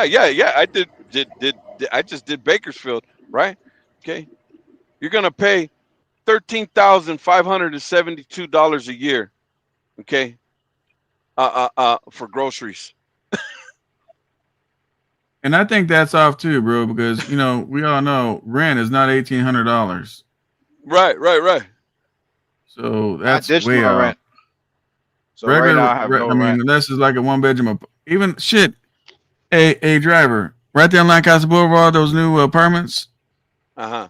Two bedroom apartment, $3,400 a month. Those brand new ones. Right. Okay. Look at so these guys. They're 20. Bakersfield.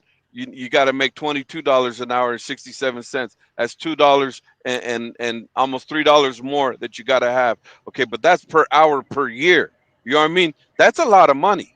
That $2.67 more per hour, it doesn't sound like a lot when you go 20 to 22, but you add it up yearly. Yeah. Yep. It's a bit. It's a whole. That $2.67 is a whole lot. And my whole point is this: is what SoCal was saying, right? The cost of living outside of where we're at right here, right? And this ain't complaining. This ain't doing nothing. It's just this is a fact, right? So when I hear homeboy saying, and the guy, the Russell Freight guy, and this is really for you, bro. I'm not talking about what you're doing, okay? I want you to know that. I just want you to know that I can't do those numbers here in California. I can't do that. I wouldn't be able to make it off of your numbers. And that's where I'm speaking from, bro. So don't take it like I'm trying to put you down or say that what you doing ain't worth it. No, I know it's worth it where you're at. But where I'm at, I couldn't do it off those numbers, bro. Napoleon, I know you're new here and this is your second comment, but I'm going to go ahead and give you your little bit of time. SoCal, you're also in it because you have to be. So I want to let you know, and I'm sure you already do, maybe you don't. I don't have to be in trucking. I got other incomes. I can sell everything and get out of it. I do not have to be in it. But yeah, it's all good. Russell says I live in Kansas City. Give me like 2 seconds. Russell said I live in Missouri, so Missouri is way cheaper than Cali. Everything's way cheaper than Cali. Everything's way cheaper, man. Yeah, so don't take, bro.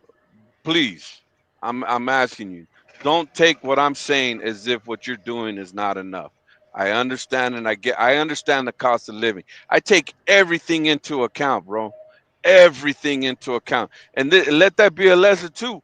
When we was talking earlier, you got to take everything into account. How much money do you need to live? How much money do you need to pay, you know what I mean, your rent or your mortgage? How much money do you need, you know, to pay your truck note, your truck insurance, you know, your fuel? He just told you our fuel in California is $5.30. Your fuel out there is what? $3.30, $3.40, $3.50.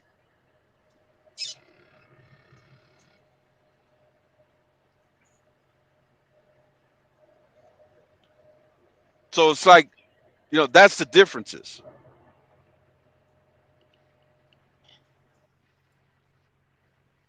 Yep.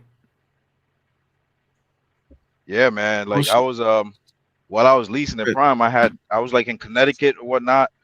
Mm-hmm. And once I ditched Prime, I also kind of like ditched my rent. Ditched Prime. And my cousin was like, yeah, you could just crash over here till you want to get a spot. So right now I kind of have like no rent. Man, I'm just paying for like a phone bill. Okay, and is it just you? You don't got no girl, no kids, no nothing? You got child support? What you got? I got nothing, bro. Like I have a girl, but she has a job. So oh, you winning? Bro. You exactly. Who said he's winning? You winning, boy. For real. You're winning, bro. Like look at, bro. I'm gonna tell you something right now. Right now, from this point on, you can change your life dramatically. Telling you, man. Absolutely, absolutely. No, you can't, bro. Bro, you in a year you can change your life dramatically, bro. Dramatically. Okay, that's the goal. But I'm gonna tell you something, man. This girl, okay, I don't know her, but I'm gonna tell you, watch what you say to her. Okay. No, I'm serious, bro. Because a woman, man, trust me, a woman can either build you or she can try to destroy you. Right. And this getting into something way off, you know what I mean? But I'm telling you, bro, because you're in a good spot right now, and bro, you could change your life, you know, I mean, for years and years and years and years to come, bro. Yep. And I'm not saying the woman's bad. I'm not saying, but if she don't have the right mindset, you know what I mean? She'll tear you down, bro. She'll say you ain't shit. She'll say this. She'll say that. You know what I mean? Nah, bro. You gotta get that one that like a cheerleader, bro, on the side of, you know what I mean? Give me give me an E, give me an A, give me an R. You know what I mean? You need that. That's exactly how she is. Good. She's pretty much Good. she's pretty much a square. That's the best way I Good. could describe her. Like she's a square. Good. Like She a good one. Good, bro. Good. Good. You know, but just watch what you say, man. Don't, you know what I mean? don't make do too that, much man. promises. Don't, bro. Don't. And you know, but as long as she's on your side, bro, man, I'm telling you right now, you're in the best place. I would just stick right there. I'd give myself 12 months. I'd stack it. I mean, let's add that up, bro. $2,000 a week. That's $8,000 a month. At the end of the year, you could be sitting on $80,000, bro. Yep, that's the goal. That's the goal. Okay, so $80,000. Okay, let's walk through this, bro. Let's walk through this. So off of $80,000, what's the plan? So my plan was, I know one gentleman earlier said the Cascadia is not a good idea, but my original plan, my original plan was drop like 30 on like a used Cascadia with about 400 or 500,000 miles on it. Get a one with a 12.7 in it. They be putting 12.7s in them. Yeah, I'll definitely try to find one of those. Yeah, that'd be, you can get one for like 20, 30. Yep. Okay. Yeah, that was the plan. Drop like 30 on a used joint, and pretty much just go from there, and pretty Why much do you just want do a what my truck? cousin did. Why do you want a truck? I pretty much want a truck because I want to earn as much per week as possible. So that's essentially the reason why I want to earn as Okay. much per week as possible. Okay. Is that If you want to bad? earn, no. If you want to earn as much as you want possible, then the way that you're thinking is absolutely correct. You don't want to go, you know what I mean, high side and all that stuff. You want to build it up because the general rule of thumb is that the truck should pay for itself. You shouldn't be Right. having to pay for the truck. You know what I mean? The truck should pay for itself. So you go drop $30,000, right? And then you say you got $10,000 on the side to fix anything that needs to be repaired. So now Yeah, you got for 40 sure. grand, right? Okay, so in 1 year you got to get your 40 grand back, and then after that, that's your investment back, right? And then now Yeah. you're paying yourself another 40 grand. Then after that, it's all pure profit from that point on. Right. That's the mindset. That's the mindset. You know, most people say, "Oh, I paid the truck off," but no. Okay, you invested. Okay, when you go invest, when you go to borrow something from somebody, don't they charge you for it? Yeah. Yep. Do you see the mindset? Yes. Do you see it? Absolutely. That truck has to pay you, bro. Absolutely. That truck has to pay you because you're taking your money to invest in that truck. So not only are you going to pay that investment off, but that truck has to pay you. So after you get your money back, now you're pure profit. Yep. And here's another thing too, bro, is when you buy a truck, when is it the most profitable? Let me help you that out. So sounds like- I don't got you on the When spot. it's paid off. When it's paid off. When it's So paid off. when you're buying a truck, keep that in mind. Your most Yeah. profitable time is after it's paid off. Yeah. Well, I So you wasn't got planning on. not I you was in plan- general. I'm just saying it. I'm just saying it for the people in the comments and everything else. Just a teachable moment. Not generally just at you. You know what I'm saying? Yep. But so when you're picking out a truck, a $30,000 truck gets paid off faster than a $100,000 truck. That's right. Right. So how fast do you want to see the most potential and the most profit? Right. As fast as possible. Yep. That's why I was gonna just purchase it cash. I wasn't even gonna. Yeah. And then Earl, Mook. How do you say your Yeah. name, Mook? Is it Mook? Mo, yeah, you said it right. Yeah. He's in the private chat. He said, "Hey, Earl." Oh. I'm backing right now. Just give me a few. Yeah. Yeah, I know. But I'm just yeah, letting you man. know it's there.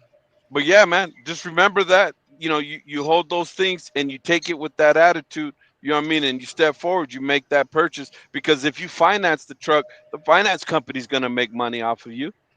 You know what I mean? Yeah, So you I'm see not what I'm into saying? financing. Well, this is where I crush people, man, because lease drivers and everybody says I do that because I want the write off. Cash trucks, you guys don't get a 100% write off. And You that's when I've actually been do. talking. And that's when I've been talking on my live streams Yeah. that you can buy that truck out cash as a person or a second entity, and you're gonna lease it to your carrier. And the crazy thing is, you can lease it for as much as you want. Right. That's right. It's But again, absolutely that's just correct, ignorance man. of people talking and they don't know nothing. Hey, So just but ignorance. bro, so far, man, I mean, everything that you're saying and everything that you're taking in is good, solid stuff. And I'm gonna tell you, man, just keep going in this path that you're going, and you're gonna be unstoppable. Because, man, if you do that and you walk away, okay, where I'm at right now, everybody always asks me, hey, bro, when you gonna come? I got the company calling me and telling me, hey, bro, we got your spot for you. When you want to come back, bring your truck and this and that. Okay, and this is what I always tell them. I tell them the only way I'm coming back is I gotta have 50 grand in the bank. I gotta have a credit card with at least $20,000 on it, and a paid off truck.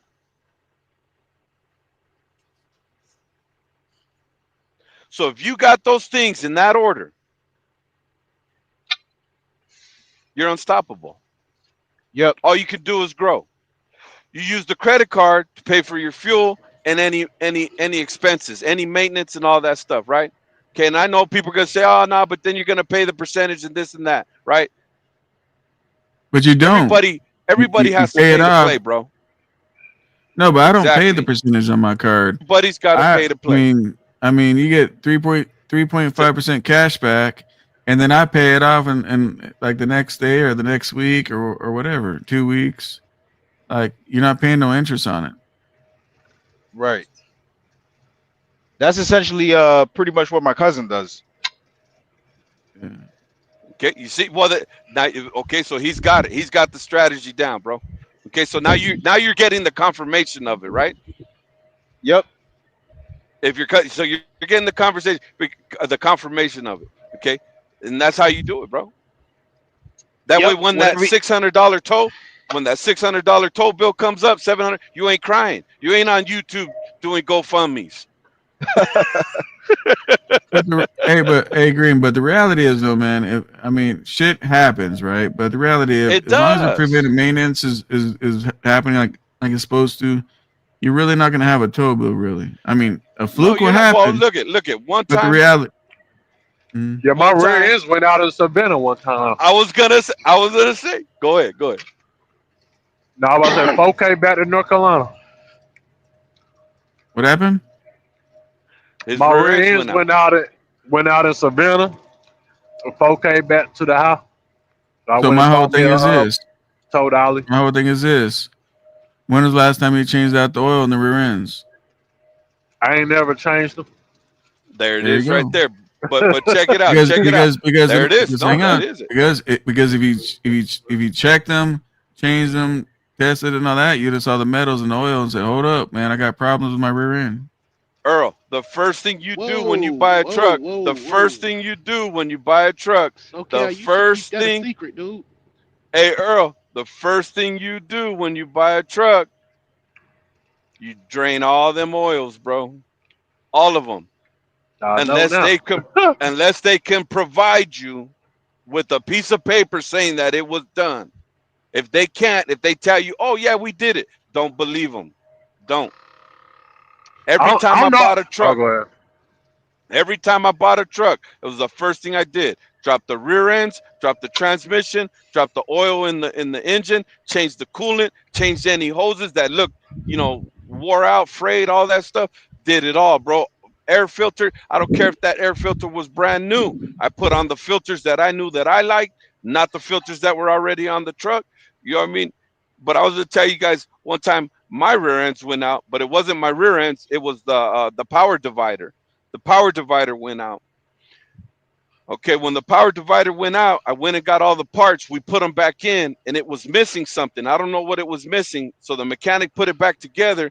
I take off. As soon as I get onto the freeway, start smashing, you know what I mean, stabbing and grabbing my gears, right? Getting up. As soon as I start stabbing and grabbing, boom, I got nothing on the throttle. I'm pressing on the throttle, and there's nothing there, bro. Nothing there. I said, what the hell? I go back out, and I look. And everything's all hooked up, but I got nothing there. Well, the thing seized, it froze, and it just tore. It broke on the inside. Okay, so I had to get a tow truck. So basically, what I'm saying is that things happen, bro.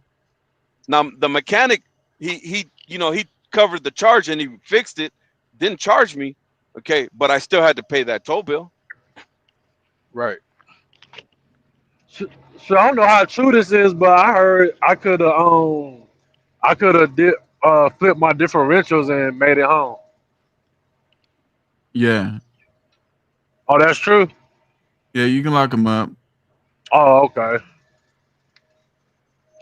You want to drive I was slow. like- You don't want to do no 70 miles an hour like that. Yeah, hell no. Oh, You'll burn okay. it up. You'll blow that Yeah. shit out. It's not You'll made for blow high it. speed. You will blow it out. Yep. That would have been a long ride. Yeah. Yeah. Yeah. Or you could have just got it off of the road and parked it somewhere. It's so you can get off the road, you Yeah. know, somewhere Oh, 35 mile okay. an hour or something. Okay, guys. You gotta watch what people tell you, bro, because they'll get you in a whole Yeah. they'll put you in a whole entire crash. Mario, what'd you Uh, say earlier, Mario? You were speaking on something, man. I'm sorry about that, bro. What'd you say earlier? Nah, you said something about your rear end, and I was like, whoa, that's something you might want to keep to yourself. It was a joke. Don't worry about it. Oh, okay. Well, shoot, man, we've been on this sucker 3.5 hours, man. Anybody got questions or anybody about to make me some steak? Ooh. Oh, it is early on your side. What happened? I said, yeah, it is early on over there on your side. Yeah, but shit, 3.5 hours. Hey, Green, my dad likes to watch my videos, but he's like, man, you make them so damn long. I ain't want to attempt watching. I ain't got 3 hours to watch your video. Yeah. It don't even feel like 3 hours. But you know what though? Because you're learning, bro. But Pops already knows all this stuff, so that's another thing. He's like, No, he just likes to watch it, man, because he misses trucking. Oh yeah, but this is just conversation right here. Yeah. But yeah, man, I want to say again, Russell Freight, I am in no way saying what you're doing is, you know what I mean? Don't please don't take it that way, bro. Don't, and I want it to be known, bro. No, what he's doing is a sweet gig. He's got consistency. You know what I mean? He's crossing all his T's and he's dotting his I's. That's all. I just want to reiterate that. Earl, man, good luck to you, bro.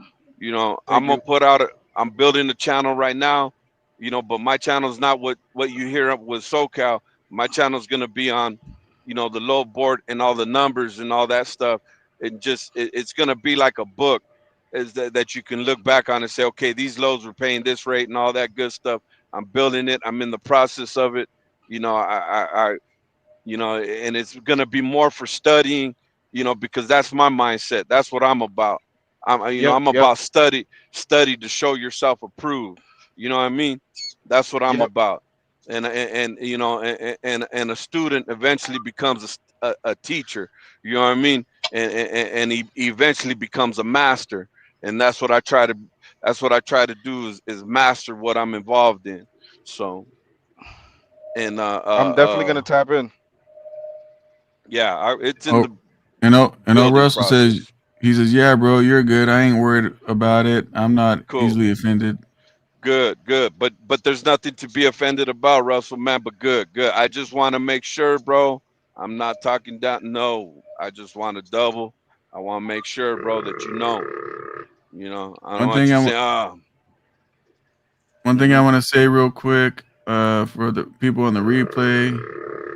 Oh, Earl, real quick, when dude, Earl, okay, you guys are talking. You got the Yeah, y'all Luke here. sent you the phone number and all that shit. So, all right, so you got it right.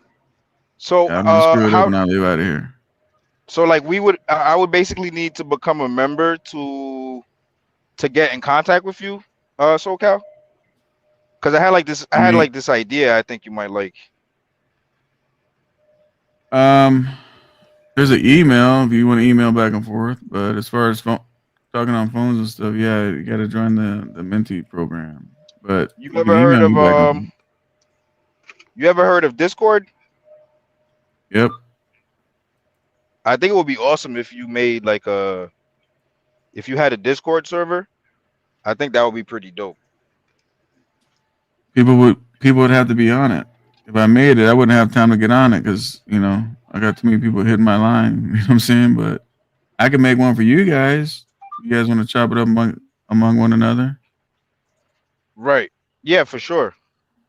I think All that right. would be it would be good for. I made one. I never used it. It's just like an empty server. So if you want, Yeah. like, you could just use that one.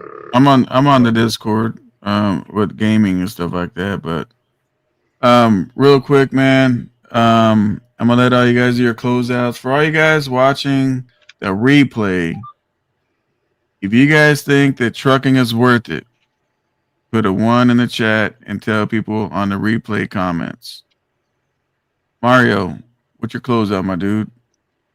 Shit, everybody be safe out there. Keep the dirty side down, shiny side up, and y'all have a good night. Get you some rest if it's your time to sleep. Haul ass if it's your time to ride. Yeah. All right, Earl, what's your fellas, good closeout? talking to y'all. Yep, I enjoyed Yep. talking to you guys too. I texted you, Monk. And, I got you. I appreciate you allowing me to come up on the panel. All right, appreciate it. Green, what's your closeout? Yeah, man. Just want to say, man, good conversation, man, and hope I hope someone out there was able to get the grasp the mindset, the concept, and and just really take into consideration this trucking industry. Before you step in, know the temperature, get to learn how to know the temperature. When it's good and when it isn't good, and and don't be afraid to ask questions, to comment. I know that sounds corny and all that, but it's real because you can't learn. A closed mouth can't get fed. So if you keep your Yep. mouth shut and you don't say nothing, you're not going to learn anything. Yep. Cool, guys. Understand something. Feed your mindset. If you listen to positive stuff, your mindset will stay positive. That's right. Absolutely. I'm out here, fellas. That's right. Hit the like button on the All way. I appreciate you guys. All right, man. Appreciate you guys too.